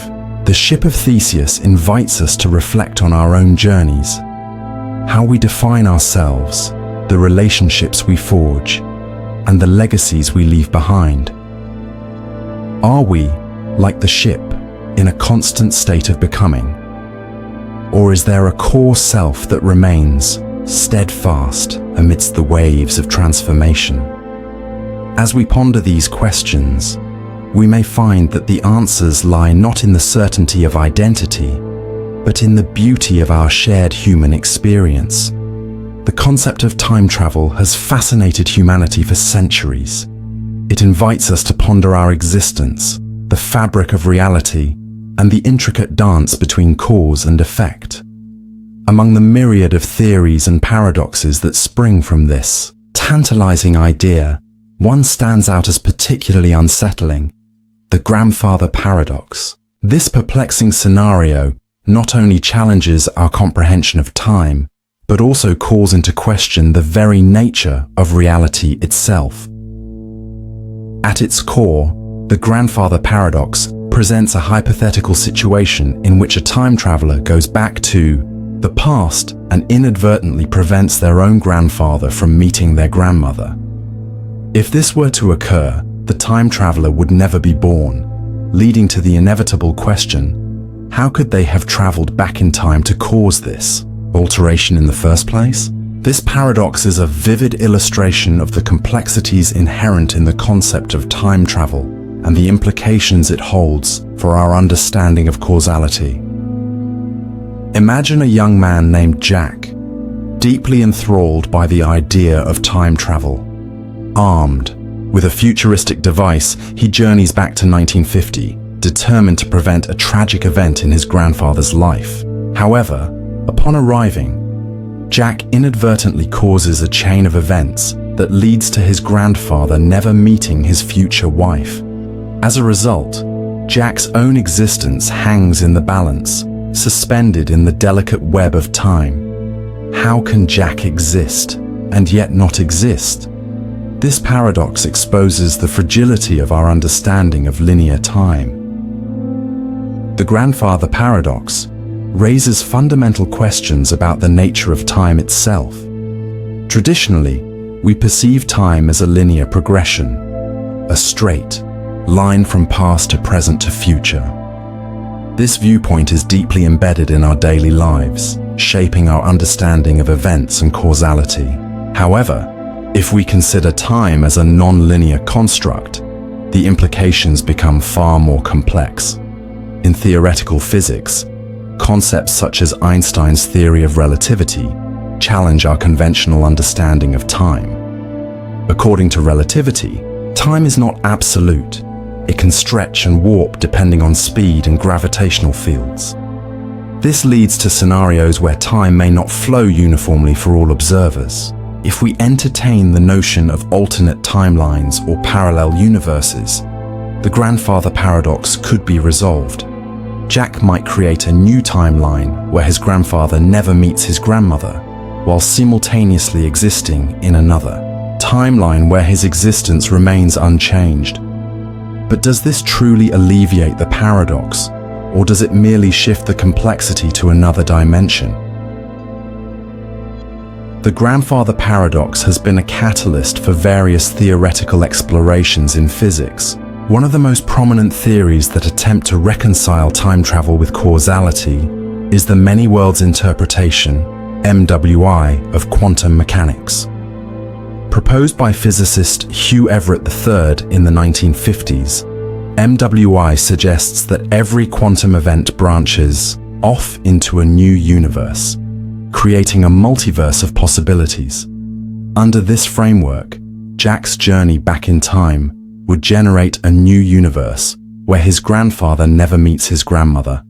while the original timeline remains unaffected. However, this leaves us with another unsettling question. Are we merely observers in a vast multiverse, or do our decisions and actions hold weight in shaping reality? The implications of MWI challenge the very essence of choice and free will. If every possible outcome exists in its own universe, what does it mean to make a decision? Are we merely navigating a predetermined labyrinth of possibilities, or do we wield the power to shape our destinies within the confines of our timeline? Causality, a fundamental principle that underpins our understanding of the universe, plays a pivotal role in the Grandfather Paradox. It asserts that every effect must have a cause, creating an intricate web of connections that dictate the flow of events. When Jack travels back in time, he becomes an agent of change, yet his actions threaten to unravel the very fabric of causality. Consider this. If Jack succeeds in altering history, does he not also alter the motivations and decisions that led him to become a time traveler in the first place? The paradox unveils an unsettling reality. Our actions are intertwined with a network of causes and effects, and any disruption could reverberate through time itself, leading to unforeseen consequences. In this light, the Grandfather Paradox serves as a cautionary tale about the fragility of existence and the complex interplay between choice and consequence. While time travel remains firmly within the realm of science fiction, the philosophical implications of the Grandfather Paradox extend far beyond theoretical musings. The paradox invites us to reflect on our understanding of history, choice, and the nature of reality. Can we ever truly change the past, or are we doomed to repeat cycles of events that shape our present? Furthermore, the exploration of time travel and its paradoxes has found its way into various fields, from philosophy to computer science. The development of algorithms that could simulate time travel scenarios presents intriguing possibilities for understanding complex systems and their behaviors. In the realm of artificial intelligence, the analysis of causality can lead to more sophisticated decision-making processes, potentially allowing machines to navigate the labyrinth of choices with greater efficacy. Yet, as we delve deeper into the implications of the Grandfather Paradox, we must confront the darker aspects of its narrative. The very act of considering time travel raises unsettling questions about our motivations and desires. What drives a person to alter the past? Is it the pursuit of redemption, the desire for control, or a quest for understanding? The allure of rewriting history is powerful, but it also carries the weight of ethical dilemmas. Imagine a world where time travel became a reality. Would we witness individuals attempting to erase their mistakes, or perhaps even worse, manipulate history for personal gain? The ethical ramifications of such power would be profound, challenging our moral compass and forcing us to confront the consequences of our actions. The Grandfather Paradox serves as a stark reminder that the pursuit of knowledge and power carries with it the potential for chaos and destruction. As we navigate the labyrinth of the Grandfather Paradox, we are left with more questions than answers. The interplay of time, causality, and free will invites us to contemplate the nature of reality itself. Are we mere players in a predetermined narrative, or do we possess the agency to shape our destinies? Imagine a world where the threads of time are not fixed, where the past, present, and future intertwine in a dance of causality that defies our understanding. The Bootstrap Paradox, a concept steeped in the complexities of time travel, invites us to tread into the dark corridors of theoretical physics and philosophy where these notions of reality blur, leaving even the most sagacious minds questioning their understanding of existence. At its core, the Bootstrap Paradox presents a scenario where an object or piece of information is sent back in time, ultimately becoming the origin of itself. This cyclical causation raises profound questions. If an event has no discernible beginning, how can we attribute meaning or cause to it? Can we truly influence our past, or are we merely following a predetermined script written by the very fabric of time itself? To fully grasp the Bootstrap Paradox, we must first establish a foundation in the realm of time travel. The concept of time travel has been a staple of science fiction for decades, providing fertile ground for exploring the implications of causality. Yet, as we delve deeper, we uncover that this is not merely the realm of fiction, but a serious consideration in theoretical physics, particularly within the frameworks of general relativity. Einstein's theory of relativity posits that time is relative, a malleable dimension that can bend and stretch under the influence of speed and gravity. However, while we can theoretically warp time through high velocities or massive gravitational fields, the paradox begins to emerge when we consider the implications of traveling backward in time.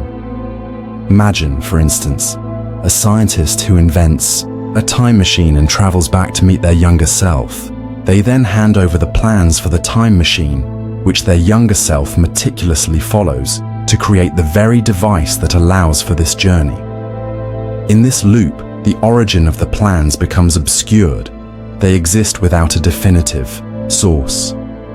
The question looms, who created the time machine? Did the scientist invent it, or was it merely a product of temporal recursion? The Bootstrap Paradox challenges our fundamental understanding of causality, the relationship between cause and effect. In classical terms, causality flows in one direction. Cause precedes effect. However, the paradox suggests a scenario where this flow becomes a closed loop, creating a reality where the cause and effect are indistinguishable. This disruption of the causal chain has far-reaching implications. Philosophers have long debated the nature of free will and determinism. If our actions are influenced by information or events from the future, do we truly possess agency? Or are we simply players in a cosmic play, following a script written by the unyielding hands of time? As we wrestle with these questions, consider the unsettling reality. If knowledge can transcend temporal boundaries, what implications does that have on our understanding of fate and choice? Could we be destined to repeat our actions, forever, bound by the loops of our own making? Though the Bootstrap Paradox is largely theoretical, it finds itself intertwined with real-world physics through concepts like closed time-like curves, CTCs. These are solutions to the equations of general relativity that allow for paths in space-time that loop back on themselves. While no empirical evidence supports the existence of CTCs, their mathematical possibility invites us to explore the implications of time travel further. In recent years, quantum mechanics has also brushed against the fringes of time travel discussions. The many worlds interpretation of quantum mechanics suggests that every action spawns a multitude of parallel universes, each branching out from the decisions made. In such a framework, a time traveler could create a new timeline, circumventing the paradox altogether. Yet this solution raises its own questions. If we can create alternate realities, what does that mean for our understanding of existence? Are we merely one of many versions of ourselves, forever lost in a multiverse of infinite possibilities? Moreover, the Bootstrap Paradox finds its way into contemporary discussions on information theory and its implications for technology. As we grapple with the advent of artificial intelligence and machine learning, we must confront the question of originality. If a machine learns from past data to create something new, can that creation truly be considered original? Or is it simply a reflection of the data and experiences fed into it? This echoes the Bootstrap Paradox, where the source of creation becomes obscured in the cyclical nature of influence and output. As we venture deeper into the labyrinth of the Bootstrap Paradox, we are compelled to question the very nature of reality itself. What happens when we realize that our understanding of time is not the linear narrative we have always believed it to be? The unsettling thought that time may not be a straight path, but rather a complex tapestry woven with loops and knots, challenges our perceptions of existence. Consider the implications of a universe where time is not merely a river flowing from the past to the future, but rather a vast ocean where currents can collide and intertwine. In such a reality, how do we measure progress or growth? If our lives are merely echoes of past choices resonating into the future, what does that say about our identities? Are we the sum of our experiences, or are we trapped in a cycle of repetition, forever chasing the shadows of our former selves?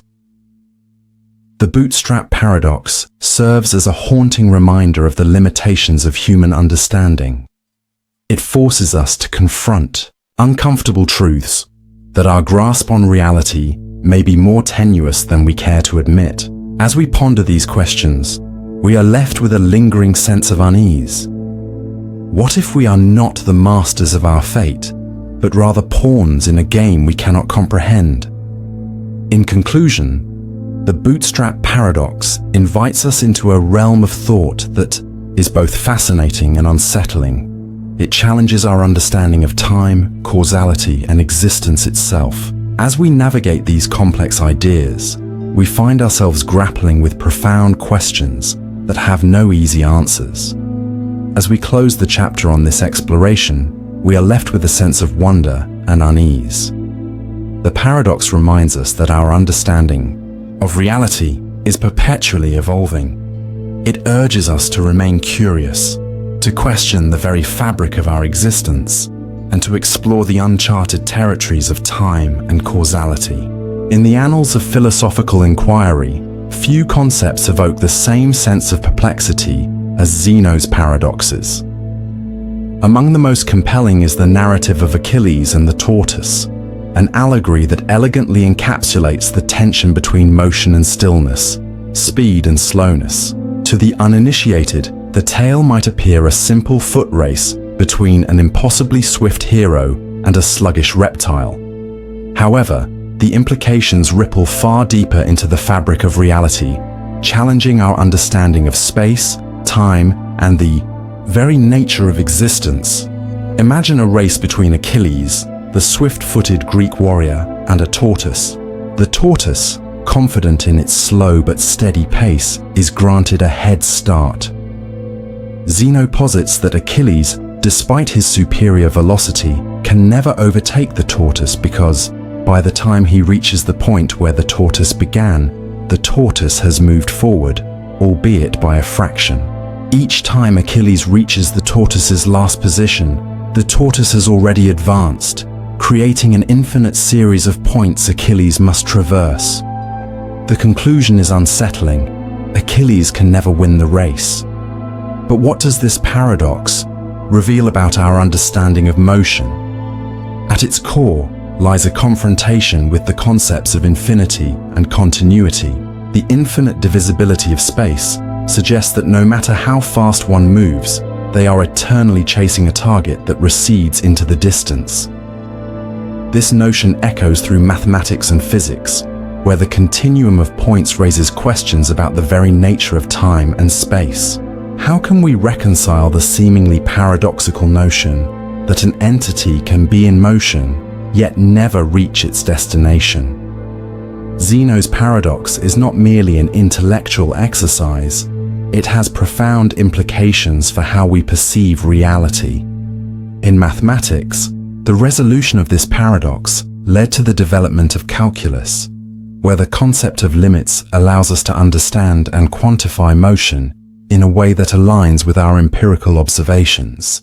In essence, calculus provides a framework to navigate the infinite divisions that Zeno highlighted, demonstrating that while the distances may be infinitely divisible, the time taken to traverse these distances can still be measured, allowing Achilles to ultimately prevail. Yet even within the confines of calculus, the unsettling nature of Zeno's paradox lingers.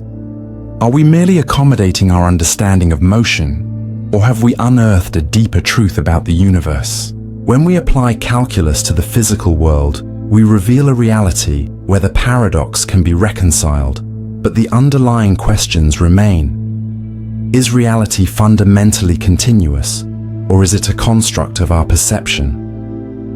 To explore this further, we delve into the realm of physics, where concepts like quantum mechanics further complicate our understanding of motion and existence. At the quantum level, particles do not behave in the predictable manner that classical physics would suggest. Instead, they exist in a state of probability, where their exact position and velocity are indeterminate until measured. This introduces a level of uncertainty that echoes Zeno's paradox, a world where movement is not a straightforward path, but a dance of possibilities, a tapestry woven with threads of chance and chaos. Could it be that just as Achilles can never quite catch the tortoise, we too are forever grasping at the elusive threads of reality? As we probe deeper into the quantum realm, we encounter phenomena such as wave-particle duality, where particles exhibit both wave-like and particle-like properties, challenging our traditional notions of what it means to exist in motion. In a universe where the very act of observation alters the outcome, how can we claim to understand reality in its entirety? Transitioning from the micro to the macro, we must consider the implications of Zeno's paradox on the larger scales of the universe. The cosmos, governed by the laws of relativity, teaches us that time is not a constant, but rather a malleable dimension affected by speed and gravity. Here, the idea of simultaneity becomes a quagmire of philosophical inquiry. If two observers are moving relative to one another, they may not agree on what events occur simultaneously. This brings us to a haunting realization. The very fabric of our reality is interwoven with paradox. Are we merely observers in a cosmos that defies our understanding, where the relentless march of time and space is an illusion, and our perceptions are colored by the limits of our cognition? We must ask ourselves, what does it mean to truly understand motion if our grasp on reality is so tenuous? As we navigate this labyrinth of thought, we cannot overlook the implications of Zeno's paradox in the context of human experience. In our lives, we often find ourselves in races of our own, chasing goals, desires, and aspirations that perpetually elude us. The tortoise may symbolize the slow, steady progress that so many of us strive for, while Achilles represents our unyielding desire for achievement and success. Yet, are we not, in a sense, running a race against an infinite series of hurdles that we must continually overcome?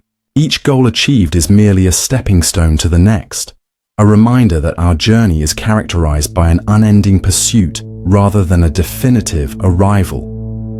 In an age where instant gratification reigns supreme, Zeno's paradox serves as a stark reminder of the importance of patience and persistence. Perhaps the true lesson lies not in the outcome of the race, but in the journey itself. As we grapple with our own tortoises, we must confront the unsettling notion that the finish line may always be just out of reach. Thus, we return to the very essence of Zeno's paradox. The interplay between Achilles and the tortoise invites us to reflect on the nature of our existence. Are we mere participants in a race that defies logical resolution, or do we possess the agency to reshape our understanding of motion, time, and achievement? As we question the fabric of reality, we find ourselves standing at the precipice of understanding, gazing into the abyss of the unknown. In closing, Zeno's Achilles and the tortoise is not just a riddle to be solved, but an invitation to explore the depths of our perception, to challenge our understanding of existence and motion, and to confront the paradoxes that lie at the heart of our reality. As we journey through the labyrinth of thought, we must remain vigilant, ever questioning the boundaries of our knowledge, and forever willing to embrace the unsettling truths that lie beyond. Are we, like Achilles, forever racing against an elusive taut? In the dim corridors of philosophical inquiry, few conundrums have endured as relentlessly as Zeno's Dichotomy Paradox, an ancient puzzle that beckons us to examine the very fabric of motion and existence. It challenges the foundation of our understanding of space, time, and infinity. But what is it about this paradox that continues to provoke such profound contemplation, even millennia after its inception?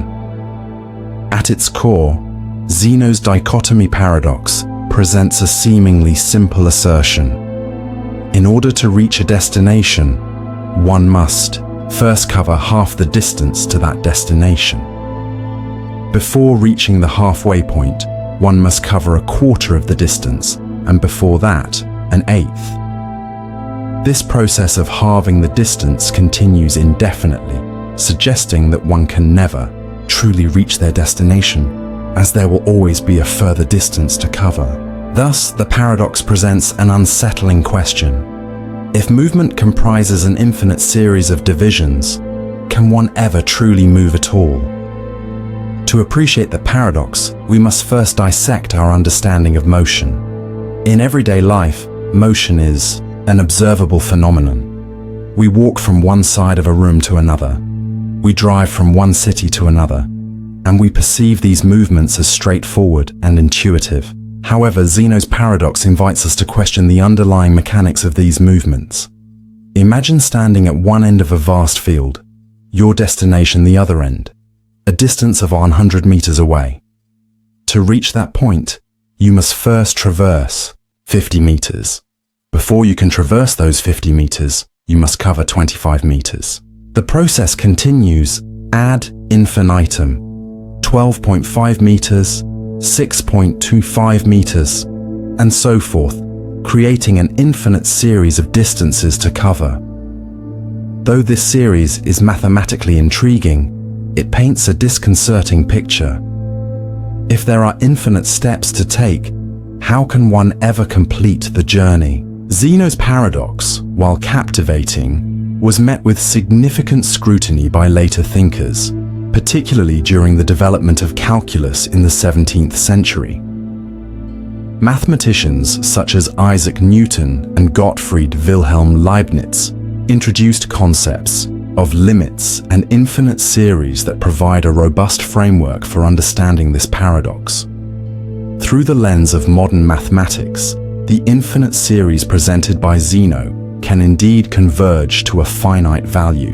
The series of distances 1, 2, 1, 4, 1, 8, and so forth can be summed up using the formula for an infinite geometric series. The sum converges to 1, meaning that, despite the infinite divisions, the total distance required to reach the destination remains a finite quantity. Thus, one can traverse the 100 meters within a finite time frame, rendering the paradox somewhat resolved. Yet, the unsettling nature of Zeno's paradox lingers.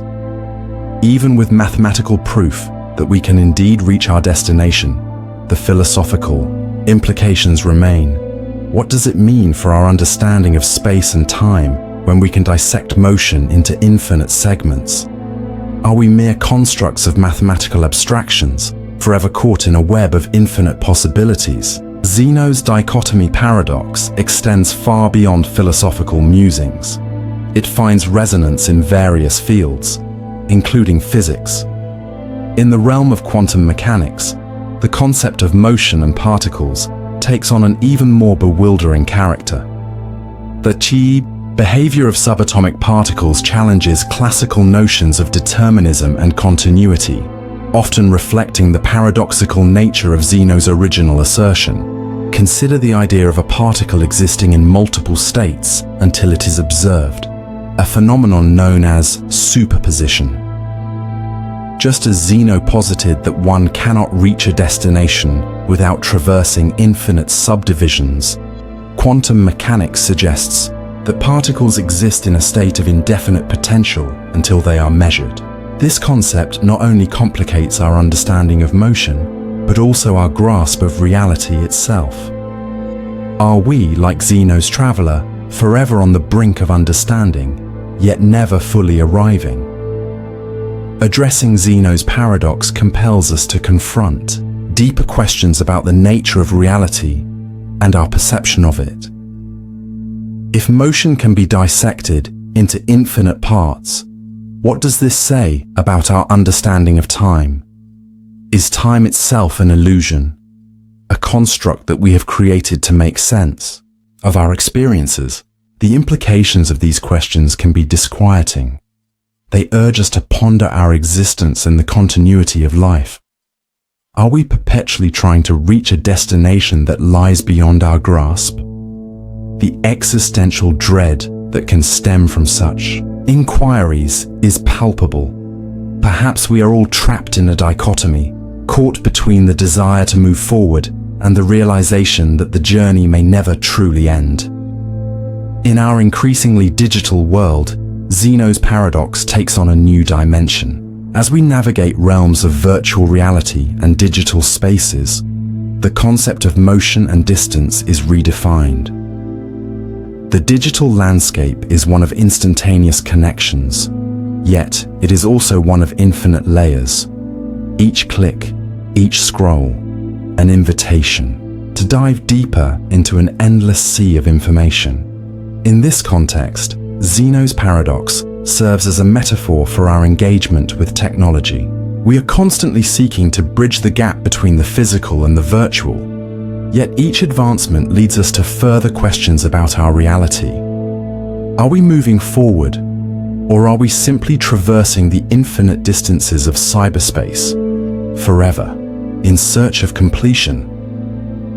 Zeno's Dichotomy Paradox remains a captivating exploration into the complexities of motion, time, and existence. While mathematical advancements provide resolution to the paradox, the philosophical implications linger, challenging our understanding of reality.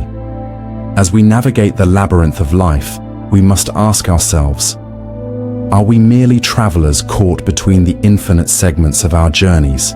Does the act of seeking knowledge lead us closer to understanding? Or does it merely reveal the vastness of what we have yet to comprehend? In engaging with the paradox, we are left with more questions than answers, a reminder of the unsettling, yet profoundly human experience of grappling with the infinite. The journey, it seems, is not just about reaching our destination, but understanding the depths of the road we travel. And perhaps, in that understanding, lies a different kind of arrival. One, in the vast landscape of human thought, few notions are as tantalizing and perplexing as the concept of knowledge itself. What does it mean to know something? How do we acquire knowledge? These questions are as ancient as philosophy itself, yet they remain as relevant today as they were in the time of Socrates and Plato. Among the myriad of philosophical inquiries, one stands out for its unsettling implications. Plato's Meno paradox. Meno, a dialogue written by Plato, presents us with a predicament that pits knowledge against ignorance in a way that forces us to reconsider our understanding of learning. The dialogue begins with a simple question from Meno. Can you tell me, Socrates, whether virtue is taught, or is it not, or is it both? What unfolds is an exploration of knowledge that leads to a compelling paradox. If we know what we are searching for, we would not need to seek it. And if we do not know what we are searching for, how would we recognize it when we find it? This paradox plunges us into a labyrinth of epistemological inquiry, questioning the very foundation upon which our understanding of learning is built.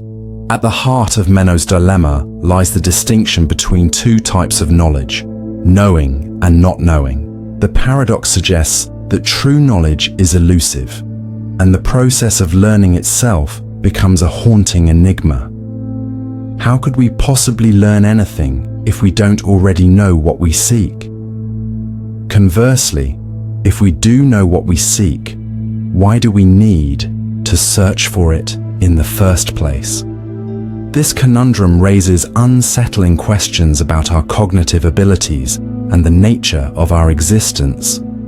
To grasp the implications of Meno's paradox, one must first confront the deeper philosophical underpinnings of knowledge.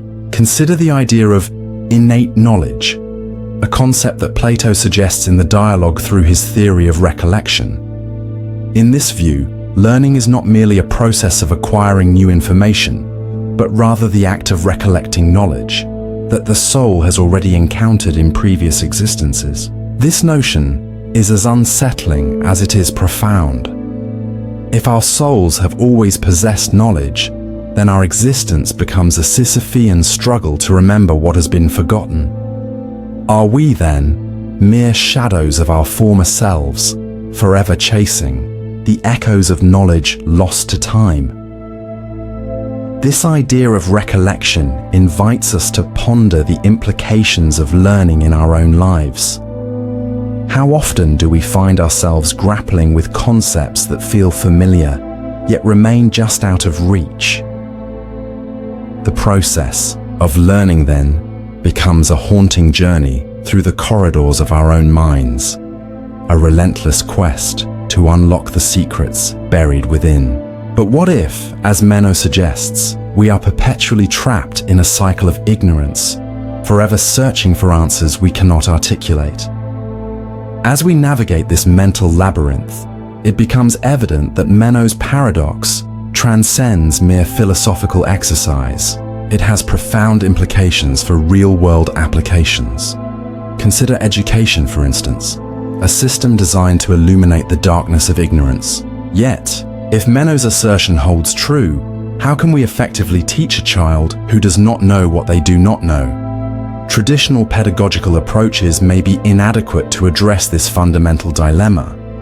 Perhaps it is not enough to simply impart knowledge. We must also foster an environment where curiosity thrives, allowing learners to explore the depths of their own understanding. This brings us to a critical juncture in our exploration: the role of inquiry in the learning process. Socratic questioning, a method employed by Socrates throughout the Meno dialogue, promotes critical thinking and self-reflection. By probing the beliefs and assumptions held by Meno, Socrates encourages a deeper understanding of virtue and knowledge. This approach challenges learners to confront their own ignorance, not as a weakness, but as a pathway to enlightenment. In a world increasingly dominated by information overload, can we afford to overlook the power of inquiry? Yet, as we contemplate the significance of inquiry, we must also grapple with the unsettling thought that knowledge is not an absolute entity. The relativistic nature of knowledge suggests that what we deem true may be shaped by our experiences, perspectives, and biases. In this light, Meno's paradox becomes a mirror reflecting the complexities of our own understanding. What if our very beliefs are constructs built upon shaky foundations? Can we ever truly know anything with certainty?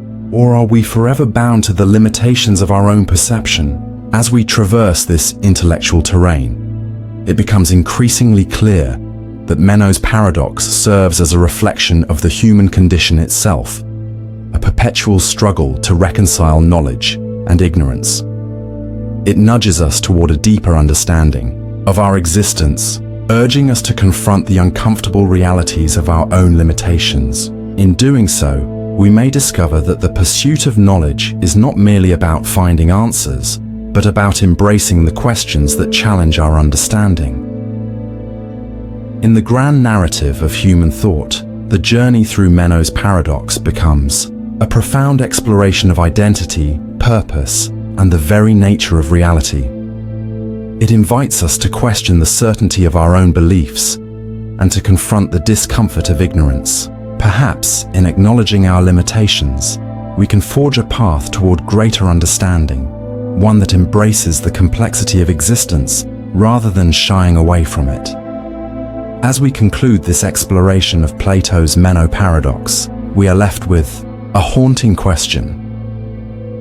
What if the true essence of knowledge lies not in the answers we obtain, but in the questions we dare to ask? In a world rife with uncertainties, could it be that the darkest corners of our minds hold the key to unlocking the mysteries of existence? As we venture forth, let us not shy away from the shadows of ignorance, but rather embrace them as an integral part of our quest for understanding. The labyrinth of knowledge awaits, and within its depths lies the potential for transformation and enlightenment. How will you navigate the complexities of your own understanding, and what truths lie hidden in the shadows of your own mind? In the realm of philosophical inquiry, few concepts provoke as much contemplation as omnipotence.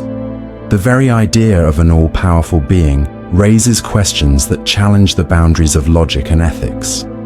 Can an omnipotent entity create a stone so heavy that it cannot lift it? This seemingly simple question unfolds into a complex tapestry of paradoxes, ultimately reflecting on the nature of power, existence, and belief.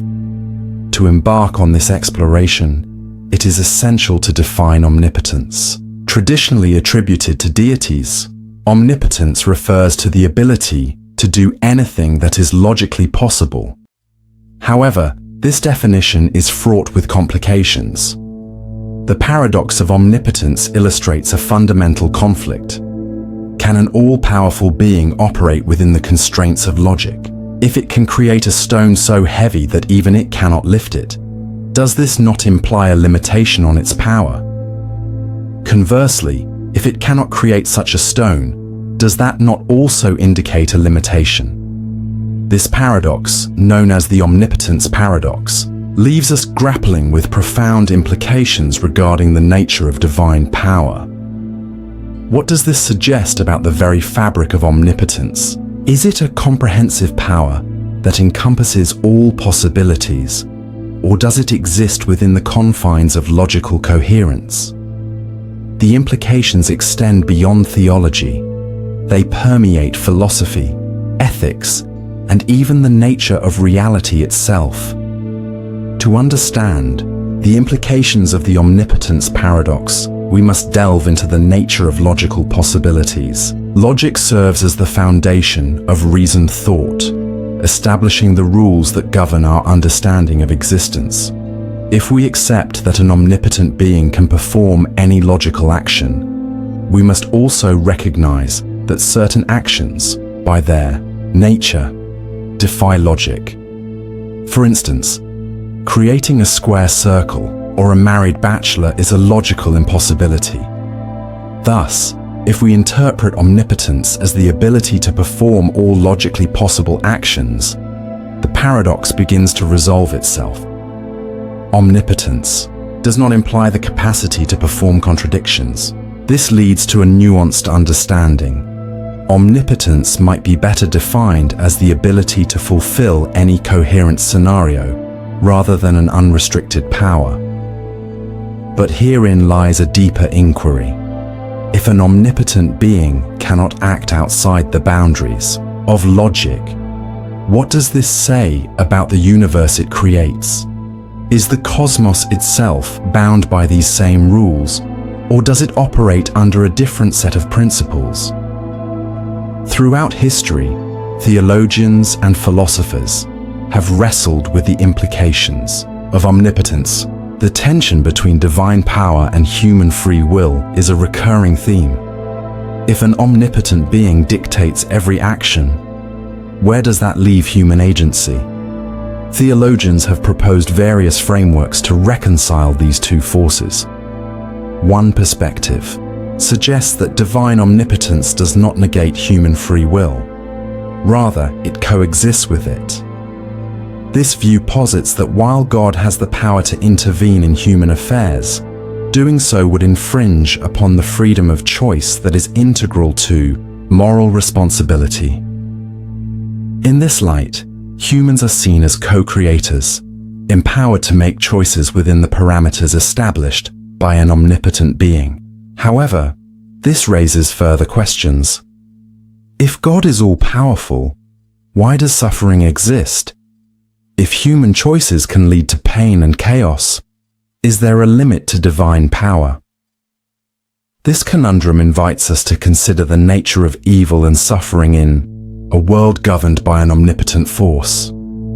Can an omnipotent being allow for chaos as a means to uphold free will? As we navigate through these philosophical terrains, we encounter broader implications of omnipotence in our understanding of the universe. The laws of physics, with their precision and predictability, often feel at odds with the concept of an all-powerful creator. The universe operates according to established principles: gravity, electromagnetism, and quantum mechanics that govern all matter and energy. If we accept that an omnipotent being created these laws, we must confront the idea that they are in some way a reflection of divine intent. Yet, if the universe operates according to fixed laws, does this limit the power of the creator? Are we then trapped in a deterministic framework that challenges the very notion of divine intervention? The implications extend to the nature of reality itself. What if the universe is but a simulation designed by an omnipotent intelligence? Here, we encounter a different paradox. If the universe is a fabrication, does this not suggest that the omnipotence of the creator is bound by the rules of its own creation? Beyond the philosophical and theological implications, the concept of omnipotence also resonates on a psychological level. The desire for control and power is a fundamental aspect of human nature, often leading individuals to seek dominion over their lives and environments. This pursuit raises profound questions. What happens when the quest for omnipotence is pursued to its extremes? In the context of leadership and authority, the psychological desire for omnipotence can manifest in various ways. History is replete with figures who sought ultimate control, often to disastrous ends. The paradox of power becomes evident. The more one attempts to exert control, the more one risks losing it. The desire for omnipotence can lead to tyranny, oppression, and ultimately, a failure to understand the complex web of interconnectedness that defines human existence. In grappling with our own limitations, we confront the darker aspects of the human psyche. Are we predisposed to delude ourselves into believing we can achieve omnipotence, only to face the inevitable consequences of our hubris? As we look ahead, the concept of omnipotence takes on new dimensions in the context of technology and artificial intelligence. The rapid advancement of technology raises questions about the boundaries of human capability. Can we create machines that possess a semblance of omnipotence in their capacity to process information, make decisions, and even learn? However, this leads us back to the original paradox. If we create a machine with near-omnipotent abilities, do we risk creating something beyond our control? The ethical implications of such. In the dim light of existence, humanity grapples with a question that has echoed through the corridors of time. Do we truly possess free will? This seemingly simple inquiry opens a Pandora's box of philosophical, scientific, and existential dilemmas. We are left to ponder. Are we masters of our fate, or are we mere puppets in a preordained play with strings pulled by forces beyond our comprehension? The paradox of free will invites us into a dark, unsettling exploration of choice and determinism, weaving through the minds of great thinkers and the latest findings of modern science. To embark on this journey, we must first navigate the terrain of philosophy. The roots of free will can be traced back to ancient civilizations, with thinkers like Aristotle positing that humans are rational beings capable of making choices. However, as philosophy evolved, so did skepticism. The philosopher Baruch Spinoza argued that everything, including human actions, is determined by preceding causes. In contrast, existentialists like Jean-Paul Sartre championed radical freedom, asserting that individuals are condemned to choose and thus bear the weight of their decisions. Yet, as we delve deeper, we uncover a paradox. If our choices are truly free, can they be influenced by anything outside ourselves? Or are we, as some determinists propose, simply the products of our genetics, environment, and prior experiences? This dichotomy raises an unsettling question. If everything we do is influenced by external factors, what does it mean for our moral responsibility? Are we accountable for actions that we may not have freely chosen? Turning to the realm of science, we find compelling evidence that challenges the very notion of free will. Neuroscientific studies have shown that the brain often initiates decisions before we are consciously aware of them. In a landmark experiment conducted by Benjamin Libet in the 1980s, participants were asked to press a button at will while their brain activity was monitored. The results revealed a curious phenomenon. Brain activity indicating the decision to press the button occurred several milliseconds before the participants reported their conscious intention to act. This finding can be disconcerting.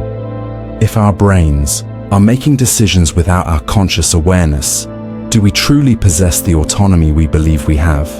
The implications are profound. If our thoughts and actions are dictated by neural processes beyond our control, how do we reconcile this with our understanding of personal agency? Are we merely spectators in our own lives, observing decisions made by our unconscious minds? As we grapple with these findings, we must consider the implications for our society. If free will is an illusion, how do we approach concepts like justice and punishment? Are we to forgive those who commit crimes, absolved by the notion that they were never wholly in control? Or do we cling to the belief in free will as a necessary construct for maintaining social order? Further complicating matters is the burgeoning field of epigenetics, which explores how our environment can influence gene expression. This adds another layer to the debate. If our genetic predispositions can be altered by external factors, to what extent are our choices truly our own? The interplay between nature and nurture creates a web of complexity, suggesting that while we may have the illusion of choice, our options are often constrained by biological and environmental factors. Consider the case of addiction. A person raised in an environment rife with substance abuse may find their choices heavily influenced by the patterns they observe. Their cravings and compulsions could be viewed through the lens of determinism. Are they fully responsible for their addiction, or are they victims of a cycle that predestines them to repeat the mistakes of their predecessors? This leads us to a chilling realization. Choices made in desperation can be dictated by forces far beyond the individual's control. What happens to our understanding of self when we acknowledge these influences? Does it dilute our sense of identity, or does it challenge us to redefine it in a more collective context? As we wander deeper into this labyrinth of thought, we encounter the existential dilemma. If free will is an illusion, what does that mean for the quest for meaning in life? For many, the idea of a predetermined path offers little solace. What comfort can be derived from a life that is merely a series of inevitable occurrences? Yet, as existentialist philosophers propose, perhaps it is in this very absurdity that we find freedom. Sartre famously declared, "Existence precedes essence," suggesting that it is our choices that define us, not some predetermined essence. In this view, despite the constraints of biology and environment, we have the power to create meaning through our choices. But such a perspective is fraught with anxiety. What if our choices lead us astray? The weight of responsibility can be paralyzing, leaving us to wonder, Is it better to accept determinism and relinquish responsibility, or to embrace the existential burden of choice? The unsettling reality is that for many, the pursuit of free will may be nothing more than an illusion. Behavioral psychology offers a stark reminder of this, as studies reveal that many of our decisions are influenced by subconscious biases, societal pressures, and cognitive shortcuts. The mere act of choosing can be manipulated by framing effects and emotional states, leading us to question the authenticity of our choices. Consider the marketing industry, which expertly crafts messages to influence consumer behavior. Are we truly making independent decisions when we buy a product, or are we merely responding to stimuli designed to sway us? The implications extend beyond consumerism. They challenge our understanding of autonomy in every facet of life, from relationships to political beliefs. Are we truly in control, or are we merely navigating a maze constructed by external influences?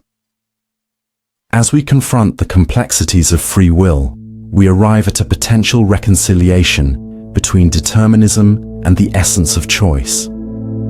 Perhaps the truth lies not in a binary understanding of free will versus determinism, but in recognizing the shades of gray that exist in between. Acknowledging the influences that shape our decisions does not negate our capacity for choice. Rather, it enriches our understanding of human experience. We may not be wholly autonomous beings, but we are capable of reflection, adaptation, and growth.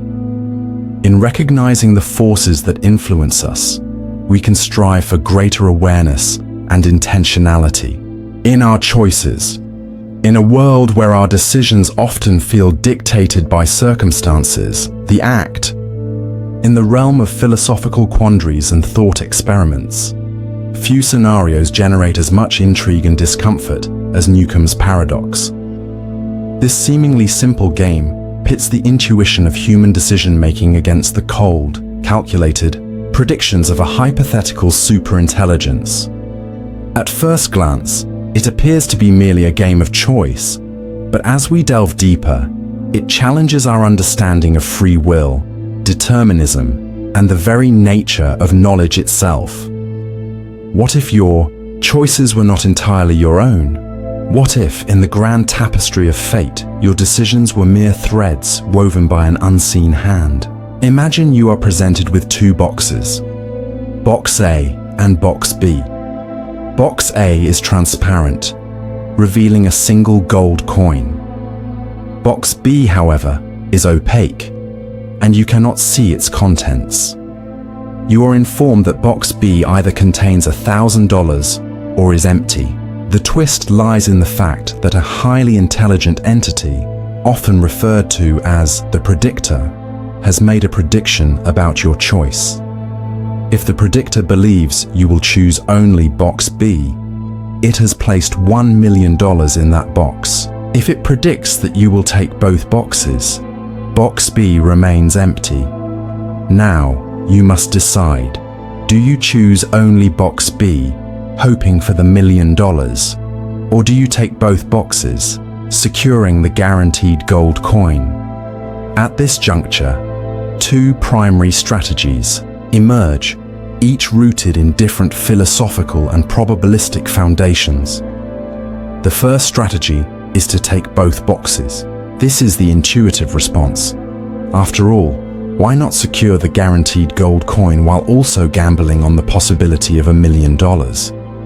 This decision aligns with the classical view of rationality, maximizing one's expected utility by considering all available information. The logic is simple. If Box B is empty, you still walk away with a coin. If it contains the money, you get both. The second strategy, however, is more unsettling. By choosing only Box B, you are placing your faith in the predictor's ability to foresee your decision correctly. This approach relies on the assumption that the predictor's insights are so accurate that it can anticipate your choice and act accordingly. If it has indeed predicted that you will choose box B, you stand to gain a life-changing sum of money. But what does this say about your agency? Are you merely a puppet in a deterministic universe where your fate has already been decided? Newcomb's paradox opens a Pandora's box of philosophical inquiries. At the heart of the paradox lies the tension between determinism and free will.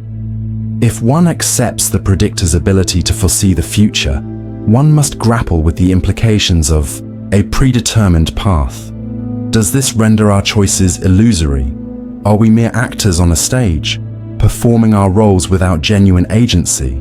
Philosophers have long debated the nature of free will.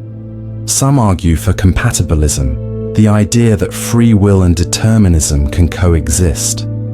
They might suggest that even if our actions are predicted, our ability to make choices remains intact. Others take a more radical stance, asserting that true free will cannot exist in a deterministic framework. If every decision is predicted, can we ever claim to make an independent choice? This philosophical dilemma is not merely academic. It has real-world implications that extend into realms such as ethics, responsibility, and even the legal system. If our actions are predetermined, can we truly be held accountable for our decisions? As we linger in the unsettling territory of Newcomb's paradox, let us consider the nature of the predictor itself. In theoretical discussions, the predictor often embodies a form of superintelligence, an entity with capabilities far beyond human comprehension. This raises additional questions. If a superintelligence can predict human behavior with near-perfect accuracy, what does that imply about our understanding of human psychology? In the context of artificial intelligence, the implications are profound. If machines can predict our decisions, how will that influence our autonomy? Will we begin to act in accordance with what we think the machines expect of us, potentially leading to a self-fulfilling prophecy? This phenomenon is known as the observer effect in quantum physics, where the act of observation can influence the outcome. Are we unwittingly participating in a similar cycle of prediction and performance? Beyond the philosophical implications, Newcomb's paradox offers valuable insights into decision-making processes in uncertain environments. Consider the world of economics, where market predictions often guide investment strategies. Investors frequently find themselves at a crossroads, weighing the potential outcomes of their decisions against the predictions of market analysts. In such cases, the interplay between intuition and data can lead to significant financial ramifications. Moreover, consider the realm of psychology, where cognitive biases can skew our decision-making abilities.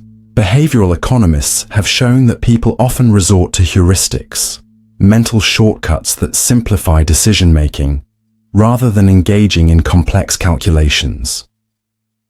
The paradox serves as a reminder of the importance of reflective thinking in our choices, urging us to question whether we are being led by our instincts or by reasoned analysis. As we traverse the labyrinthine corridors of Newcomb's paradox, the stakes appear to rise. The implications of our choices stretch far beyond a simple game of boxes. They beckon us to confront the uncomfortable truths about our existence. Are we truly the architects of our fate, or are we unwitting players in a game determined by forces beyond our control?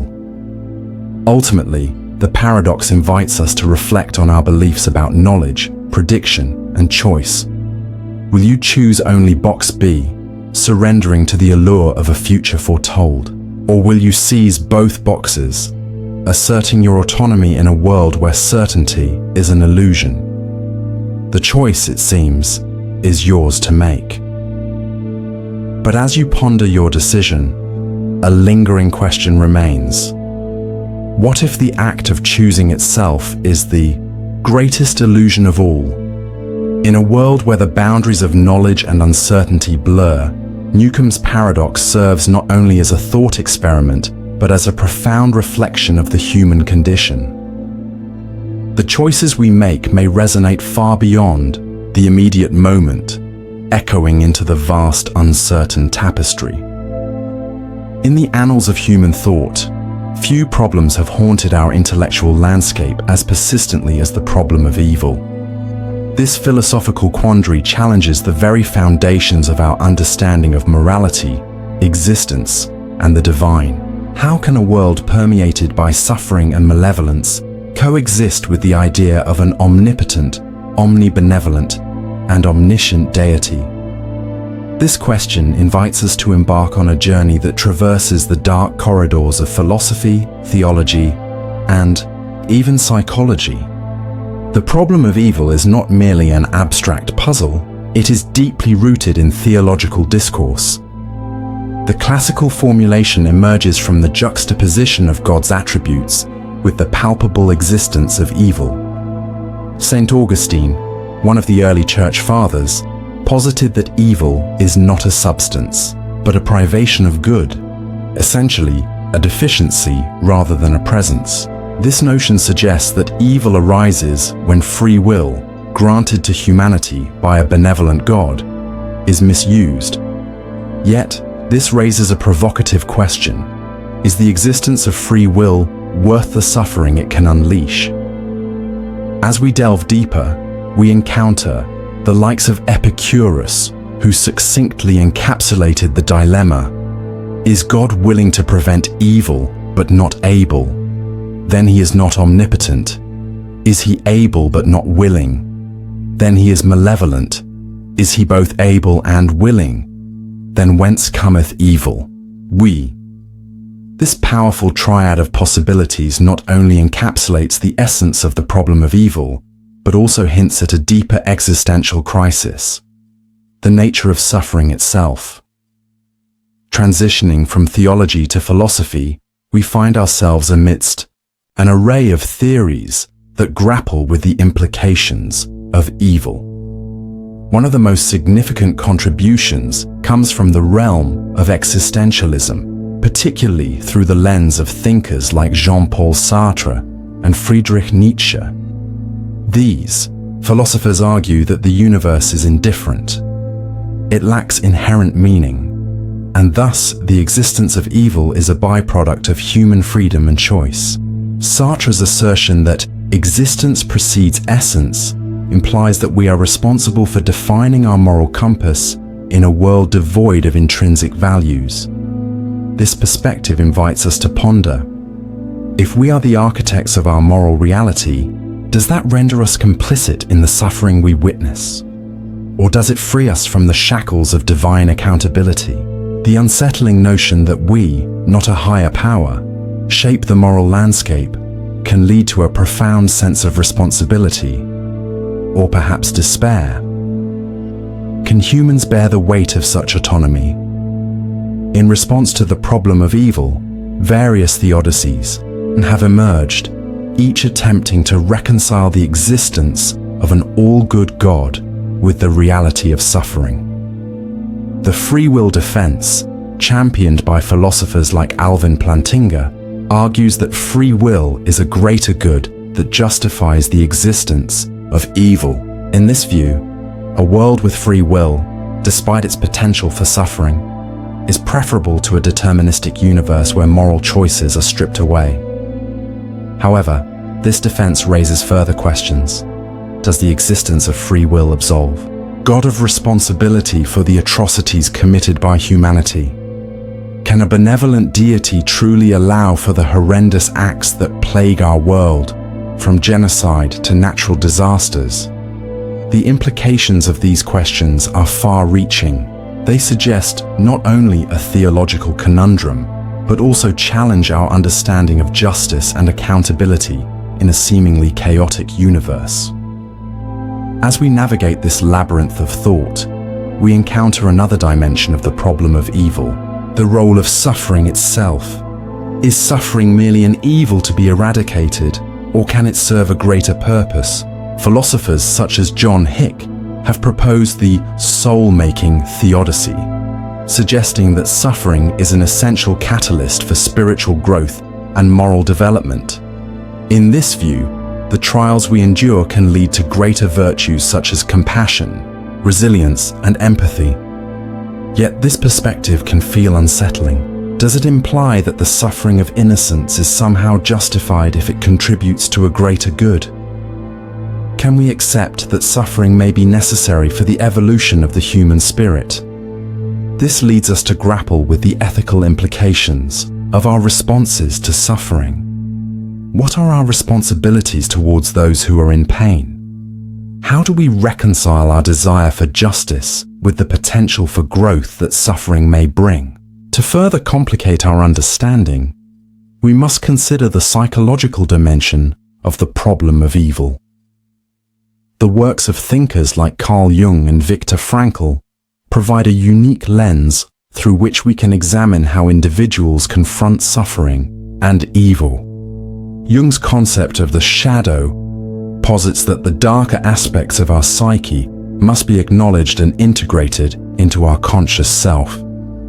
This confrontation with the shadow can lead to profound personal transformation. Similarly, Frankl's experiences as a Holocaust survivor inform his view that meaning can be derived from suffering. He famously stated, "When we are no longer able to change a situation, we are challenged to change ourselves." This psychological approach encourages a shift from victimhood to agency, suggesting that even in the face of overwhelming evil, individuals can find purpose and resilience. But this raises another haunting question. Is it fair to expect individuals to find meaning in their suffering, especially when faced with atrocities beyond comprehension? As we traverse this complex terrain, we confront the existential void that the problem of evil introduces into our understanding of reality.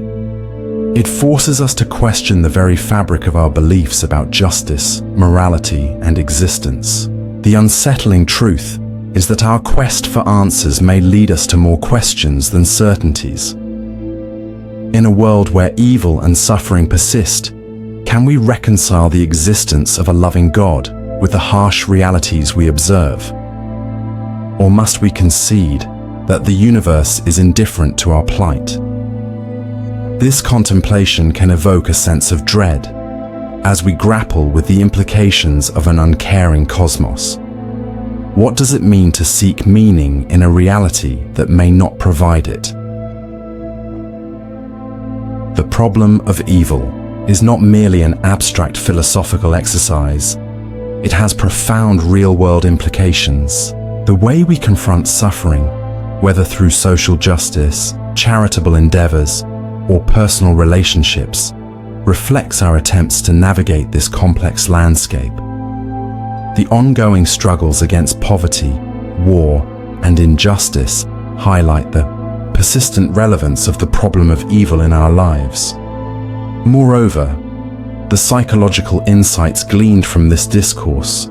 In the realm of mathematics and philosophy, there exists a paradox that challenges our very understanding of dimensions, volume, and infinity. Gabriel's horn, or Torricelli's trumpet. This geometric figure, while simple in its construction, unveils a landscape of thought that is both unsettling and profoundly thought-provoking. As we embark on this exploration, we will navigate through the intricate layers of this paradox, peeling back the curtain on infinity, surface area, and the limitations of our perceptions. This contradiction invites us to ponder deeply. How can something that occupies a limited space possess an infinite boundary? The answer, rooted in the complexities of calculus, emerges from the concepts of limits and integrals, yet it leaves us with more questions than answers. The simplifications lead us to an infinite result. Thus, we stand before a monumental realization. While the horn can hold a finite amount of liquid, the surface that contains it stretches out into infinity. How do we reconcile this disparity between volume and surface area? The implications of Gabriel's horn extend far beyond its mathematical properties. they ripple through the fabric of our understanding of infinity and the infinite. Infinity is not merely a large number. It is a concept that defies our traditional notions of counting and measurement. As we reach toward the infinite in Gabriel's horn, we are thrust into a realm where our intuition falters, where the boundaries of knowledge blur. Consider the philosophical ramifications of this paradox. In a world governed by finite resources and constraints, how do we make sense of a structure that embodies the infinite? Gabriel's horn forces us to confront the limitations of our understanding. It begs the question, if we can conceptualize an object with such contradictory properties, what else in our universe remains misunderstood or overlooked? In the real world, the implications of Gabriel's horn resonate beyond abstract mathematics. The paradox serves as a poignant illustration of concepts that have practical applications, particularly in physics and engineering. For instance, the principles underlying this paradox can be observed in the behavior of certain materials and structures at a microscopic level. Nanotechnology, the manipulation of matter on an atomic or molecular scale, often grapples with similar paradoxes. Just as Gabriel's horn challenges our perceptions of space and boundaries, nanotechnology confronts engineers and scientists with the strange behaviors of materials that exhibit properties only at the nanoscale. These materials can behave unpredictably, suggesting that our classical notions of size and volume become blurred, much like those of Gabriel's horn. Furthermore, the paradox raises significant considerations in the field of cosmology. The universe, with its vast and expanding nature, may echo the properties of Gabriel's horn. Can we apply the idea of finite volume and infinite surface area to the observable universe? If the universe is finite yet unbounded, what does that imply for our understanding of existence and the cosmos? These questions linger as we explore the edges of our comprehension, challenging our insights into the universe. As we delve deeper into the implications of Gabriel's horn, we are invited to reflect philosophically. The paradox confronts us with the nature of reality and our perception of it. We live in a society that often seeks certainty and clear boundaries, yet the stark reality is that many aspects of existence elude such definitions. Consider the realm of consciousness and the self. Much like the infinite surface area of Gabriel's horn, our understanding of consciousness remains an enigma, elusive and expansive. Can we ever fully comprehend the depths of our thoughts, emotions, and experiences? Just as the surface area of the horn stretches into the infinite, so too does the exploration of what it means to be human. Gabriel's horn ultimately serves as a reminder of the limitations inherent in human understanding. As we grapple with concepts that defy our logic and intuition, we are faced with the realization that not everything can be neatly categorized or explained. Some phenomena exist in a realm beyond our grasp, challenging us to expand our thinking and embrace the uncertainty of existence. In a world where science and philosophy often collide, Gabriel's horn stands as a symbol of the delicate balance between certainty and ambiguity. It invites us to question our assumptions and confront the dark, unsettling realization that our understanding of reality may be merely a shadow of something far more complex and infinite. As we conclude this exploration, we are left with lingering questions about the nature of existence, the universe, and our place within it. What does it mean to perceive reality through finite lenses while grappling with infinite concepts? Can we ever fully comprehend the paradoxes that define our existence? The journey through Gabriel's horn is both a mathematical adventure and a philosophical odyssey, one that leaves us with more questions than answers, urging us to explore the boundaries of our understanding. In the world of probability, few puzzles have captured the imagination as intensely as the Monty Hall problem. Named after the host of the television game show Let's Make a Deal, this paradox not only challenges our understanding of probability, but also reveals the intricate relationship between intuition and logic. As we traverse this mental labyrinth, we will confront our own assumptions, question the very fabric of decision-making, and leave behind the comforting embrace of certainty. Imagine yourself as a contestant on a game show. You stand before 3 closed doors. Behind one door, there lies a shiny new car, the grand prize, while behind the other 2 are goats, unappealing choices that no one would desire. As the host, Monty Hall, asks you to choose a door, you feel the thrill of possibility. You select door 1, your heart racing with anticipation. Monty, who knows where the car is hidden, opens door 3, revealing a goat. Now, he offers you a choice. Stick with your initial selection of door 1, or switch to door 2. What do you do? At first glance, it feels like your chances of winning are now 50-50. After all, there are 2 doors left. How could one be better than the other? But here lies the crux of the paradox. The choice is not as straightforward as it seems.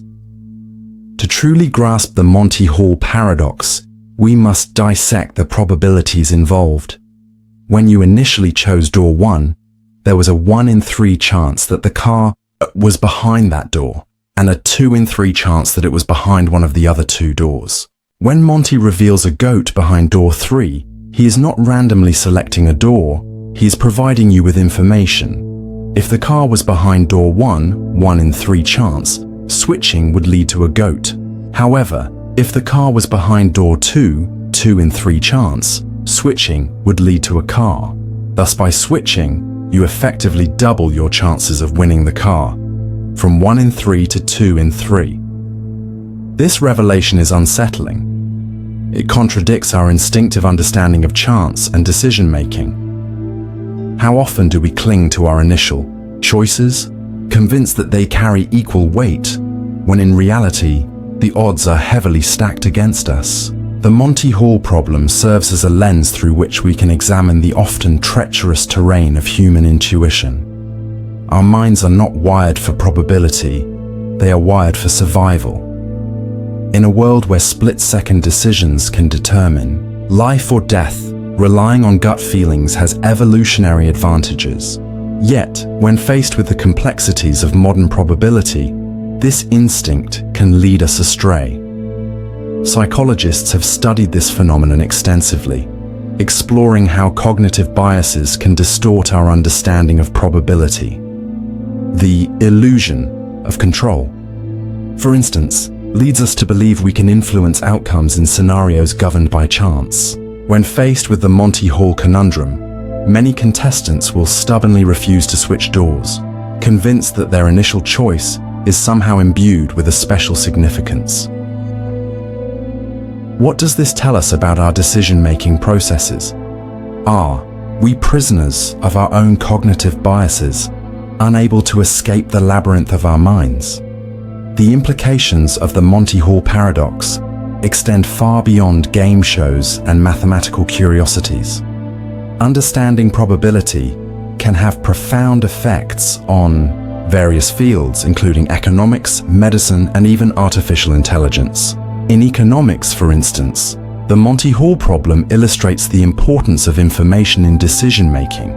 Markets are influenced by a myriad of factors, and the ability to process information accurately can mean the difference between profit and loss. Investors must navigate uncertainty, often relying on heuristics that can lead them astray, much like a contestant convinced that sticking with their initial choice is the best strategy.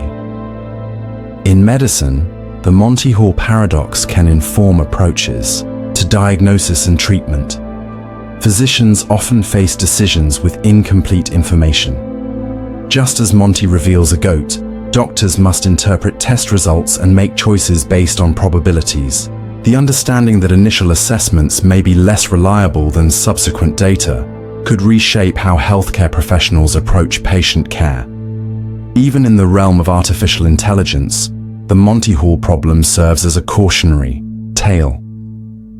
As AI systems become increasingly autonomous, understanding how these systems process information and make decisions becomes crucial. Without a solid grasp of probability, we risk creating algorithms that mirror our own cognitive biases, perpetuating errors in judgment. As we delve deeper into the Monty Hall Paradox, we must confront a more unsettling truth: the paradox of choice. In a world overflowing with options, the freedom to choose can become a burden. The Monty Hall scenario embodies this tension. You are granted the power to change your fate, yet the very act of choosing can lead to confusion and regret.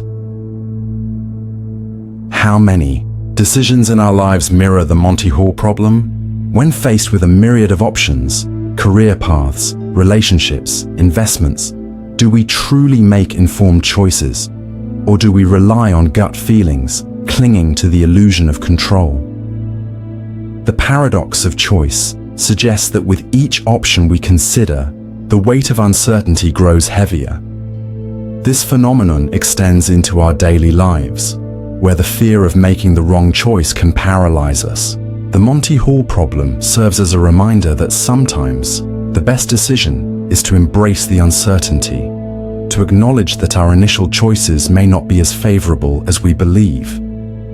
The Monty Hall Paradox is more than a simple puzzle. It is a profound exploration of human cognition, decision-making, and the nature of reality itself.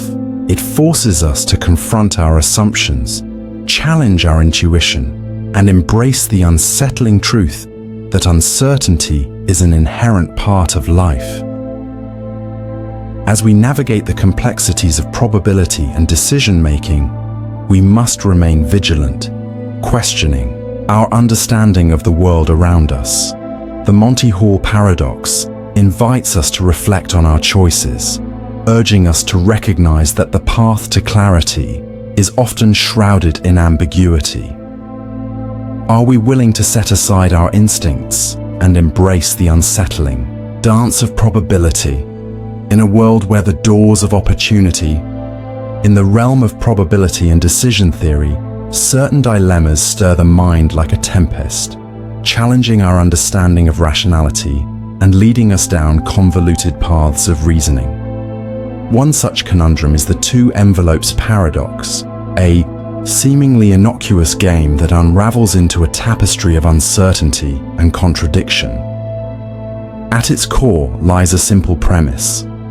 You are presented with two envelopes, each containing a sum of money, one of which is twice as much as the other. After selecting one envelope, you face a choice. Do you stick with your selection or switch to the other envelope? The implications of this choice delve deep into the nature of expectation, value, and our often flawed intuitions about probability. This scenario is straightforward enough on the surface, yet it becomes a mental labyrinth once you begin to analyze the implications of your choice. The paradox emerges when you calculate your expected value. The unsettling reality of the two envelopes paradox is that it creates an endless cycle of indecision. If the expected value of switching is always greater than the current envelope, one could consistently switch envelopes, leading to a logical contradiction. If both envelopes are equally likely to contain the larger amount, how can the expectation of switching always yield a higher value? This paradox forces us to confront not just the mechanics of probability, but also the nature of our reasoning. Are we relying on sound reasoning, or are we trapped in a cognitive illusion? The crux of the problem lies in the misinterpretation of the situation, a common pitfall in decision-making processes. The two envelopes paradox serves as a springboard into the broader discussion of decision theory. Rational agents, according to traditional economic theory, are expected to make decisions that maximize their expected utility. Yet this paradox illustrates that our intuitions can lead us astray. Behavioral economics, an interdisciplinary field that merges insights from psychology with economic theory, has shed light on the cognitive biases that influence our choices. Consider the framing effect, where the way information is presented can significantly affect decisions. The paradox plays on our innate tendency to overvalue potential gains while underestimating losses. It illuminates the psychological underpinnings of why individuals might persist in switching envelopes, even when it seems irrational. The implications of the two envelopes paradox extend beyond a mere thought experiment. They resonate within various domains, from economics to game theory and beyond. In investment strategies, for example, the decision to hold on to an asset or to sell and reinvest can mirror the choice presented in the two envelopes scenario. Investors often grapple with uncertainty and make choices based on perceived value rather than actual outcomes. In negotiations, the paradox serves as a reminder of the importance of transparency and information sharing. When parties possess unequal information, the decision-making process can become skewed, leading to suboptimal outcomes for all involved. Moreover, the paradox invites reflection on the nature of choice and the human condition. How often do we find ourselves second-guessing our decisions, driven by the fear of missing out on a better opportunity? The two envelopes paradox challenges us to confront the limitations of our understanding, prompting questions about agency, knowledge, and the very fabric of choice itself. At a deeper philosophical level, the two envelopes paradox forces us to confront the nature of reality and perception. What we perceive as rational may be deeply flawed, shaped by cognitive biases and heuristics that distort our understanding of probability. The paradox beckons us to question the reliability of our reasoning. If our intuitions can lead us astray in such a seemingly simple scenario, what does that imply about our larger understanding of the world? In contemplating the paradox, we might find ourselves pondering the very nature of existence. Are we merely players in a game defined by chance, or do we possess the agency to navigate the complexities of life with reason and logic? Such questions linger in the air, unsettling yet essential for our philosophical growth. The two envelopes paradox serves as a microcosm of the broader challenges we face in understanding probability, decision-making, and the human experience. It is a reminder of the delicate balance between rationality and intuition, challenging us to confront our assumptions and embrace the uncertainty that permeates our lives. As we navigate the labyrinth of logic and paradox, we are left with more questions than answers. What does it truly mean to make a choice? How do we weigh the potential for gain against the specter of loss? And ultimately, how do we reconcile our understanding of reality with the constraints? In the realm of probability and decision theory, few concepts evoke as much intrigue as the St. Petersburg Paradox. This seemingly innocuous game of chance, formulated by Daniel Bernoulli in 1738, serves as a fertile ground for examining the depths of human rationality, the nature of value, and the perplexing intersection between mathematics and psychology. As we embark on this intellectual journey, prepare to confront unsettling questions. What does it mean to value a wager? How do we reconcile our instincts with mathematical reasoning? And most disturbingly, what does this paradox reveal about our understanding of risk and reward in an uncertain world? This stark dissonance between expected value and actual willingness to pay introduces us to the core of the paradox. Why do rational individuals, endowed with the capacity to calculate probabilities, consistently undervalue the game? The answer lies in the concept of utility, a term that encapsulates the subjective value that individuals ascribe to their wealth, and the associated risks. Bernoulli proposed that individuals do not derive satisfaction simply from wealth itself, but rather from the utility of that wealth. The utility function, which represents how much satisfaction one derives from money, tends to be concave. This means that as one's wealth increases, the incremental utility gained from additional wealth diminishes.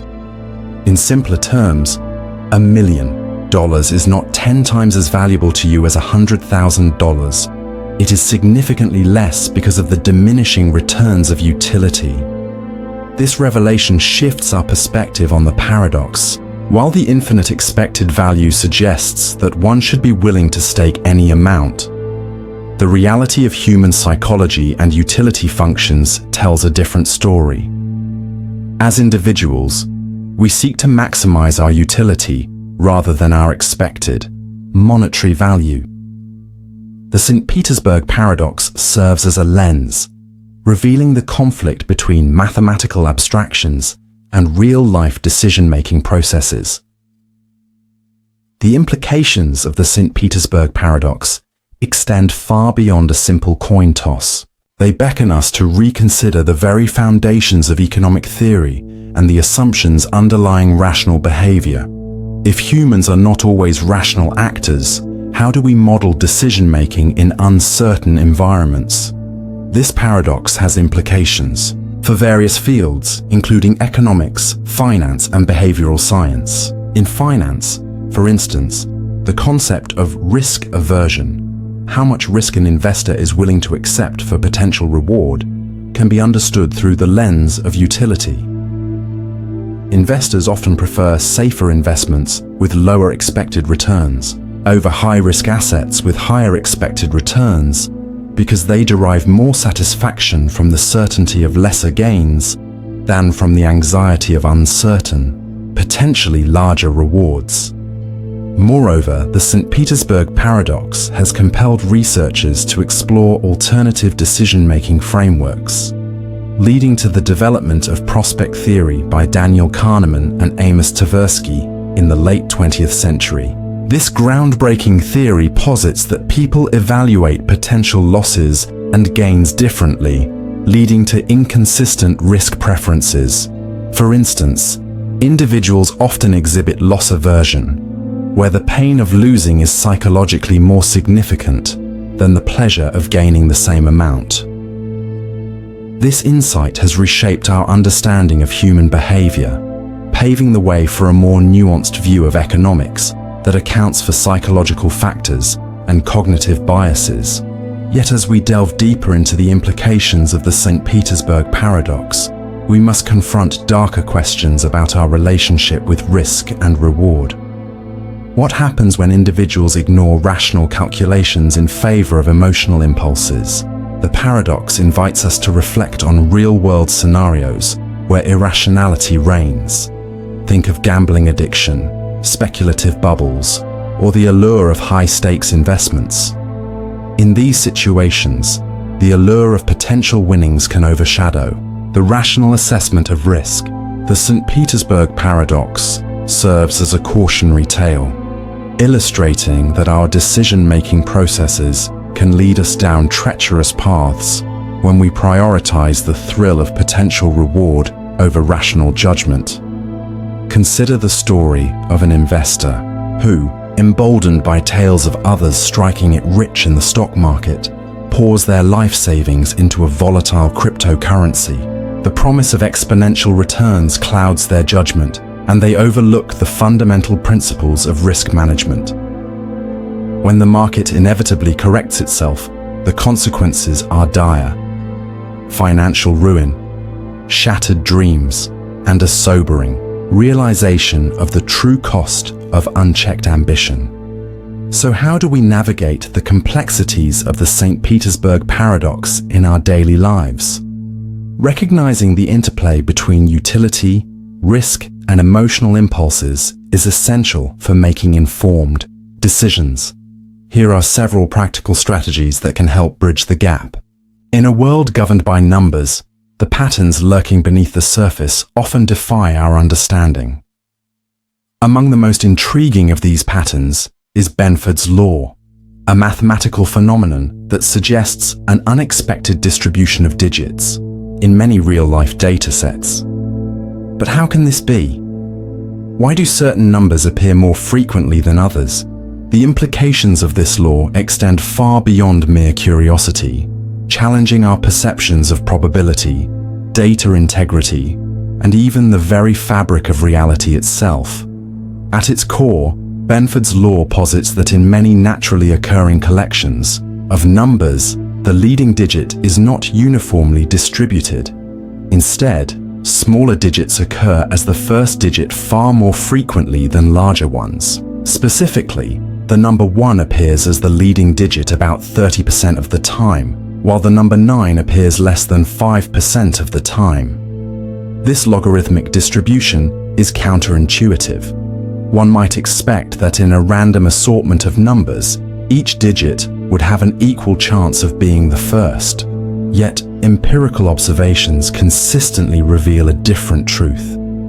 Consider the following. If we take the populations of countries, financial figures, or even the lengths of rivers, we find that the number 1 leads the charge. Why does this phenomenon occur? It seems that the universe has a preference for the underdog, the smaller digits. Such a revelation prompts unsettling questions about our comprehension of randomness and order. Are we merely observers of a greater design woven into the fabric of existence?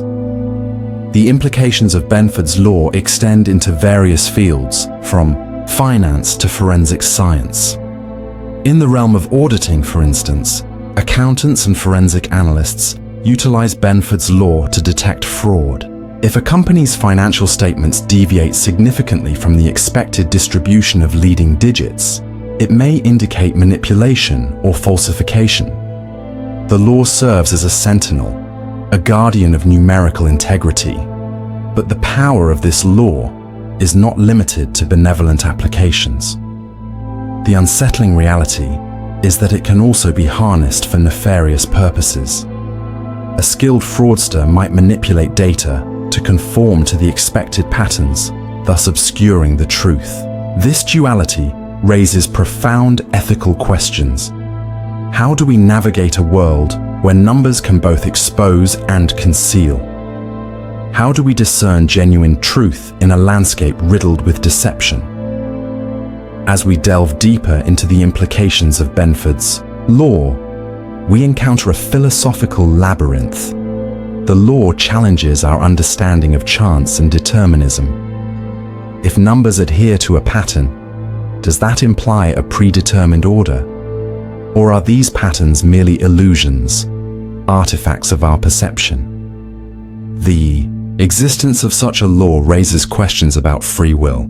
If the universe operates on predictable patterns, to what extent are our choices truly our own? Are we merely following a script written in the stars, or do we possess the agency to deviate from it?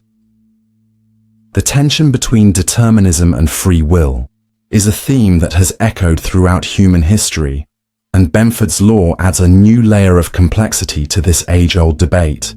One of the most unsettling aspects of Benford's law is its paradoxical nature. While it holds true across varied datasets, it also reveals that not all datasets conform. In fact, datasets that do not span several orders of magnitude, including those that are artificially constrained, tend to deviate from the expected distribution. This raises a critical question. How do we reconcile the existence of a law that applies universally while simultaneously acknowledging the exceptions? The paradox may lie in our expectations.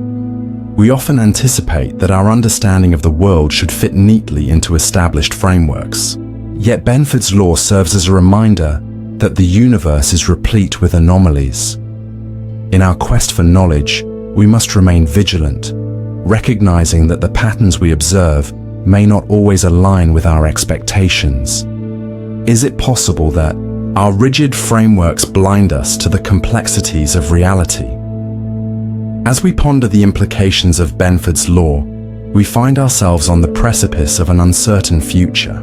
In an age dominated by data, the ability to analyze and interpret numerical information is more critical than ever. The rise of big data analytics and artificial intelligence has amplified the relevance of patterns like Benford's law. These tools can sift through vast troves of information, identifying anomalies that may elude the human eye. Yet, as we embrace these advancements, we must remain aware of the potential for misuse. Data can be wielded as a weapon, and the ethical responsibilities of data scientists and analysts cannot be overstated. The very patterns that reveal truth can also be manipulated to obscure it. How do we ensure that the pursuit of knowledge remains grounded in integrity? How do we navigate the fine line between enlightenment and exploitation? In the end, Benford's law serves as a profound reminder of the complexity of our universe. It beckons us to question our assumptions, to explore the paradoxes that lie beneath the surface of apparent order. The patterns we observe challenge our understanding of randomness, ethics, and free will, prompting us to engage in a deeper dialogue about the nature of reality itself. As we continue our journey through the labyrinth of numbers, we must embrace the unsettling nature of these revelations. What lies beyond the veil of our understanding? How do we reconcile the beauty of mathematical order with the chaos of human existence? In a world shaped by data, the pursuit of truth may be the most daunting yet essential challenge we face. Paradoxes are more than just clever puzzles. They expose the cracks in our understanding, revealing that logic, truth, and reality are far more fragile than we assume. From self-referential loops to contradictions that defy reason, we've explored 25 paradoxes that challenge not just the way we think, but the very foundations of knowledge itself.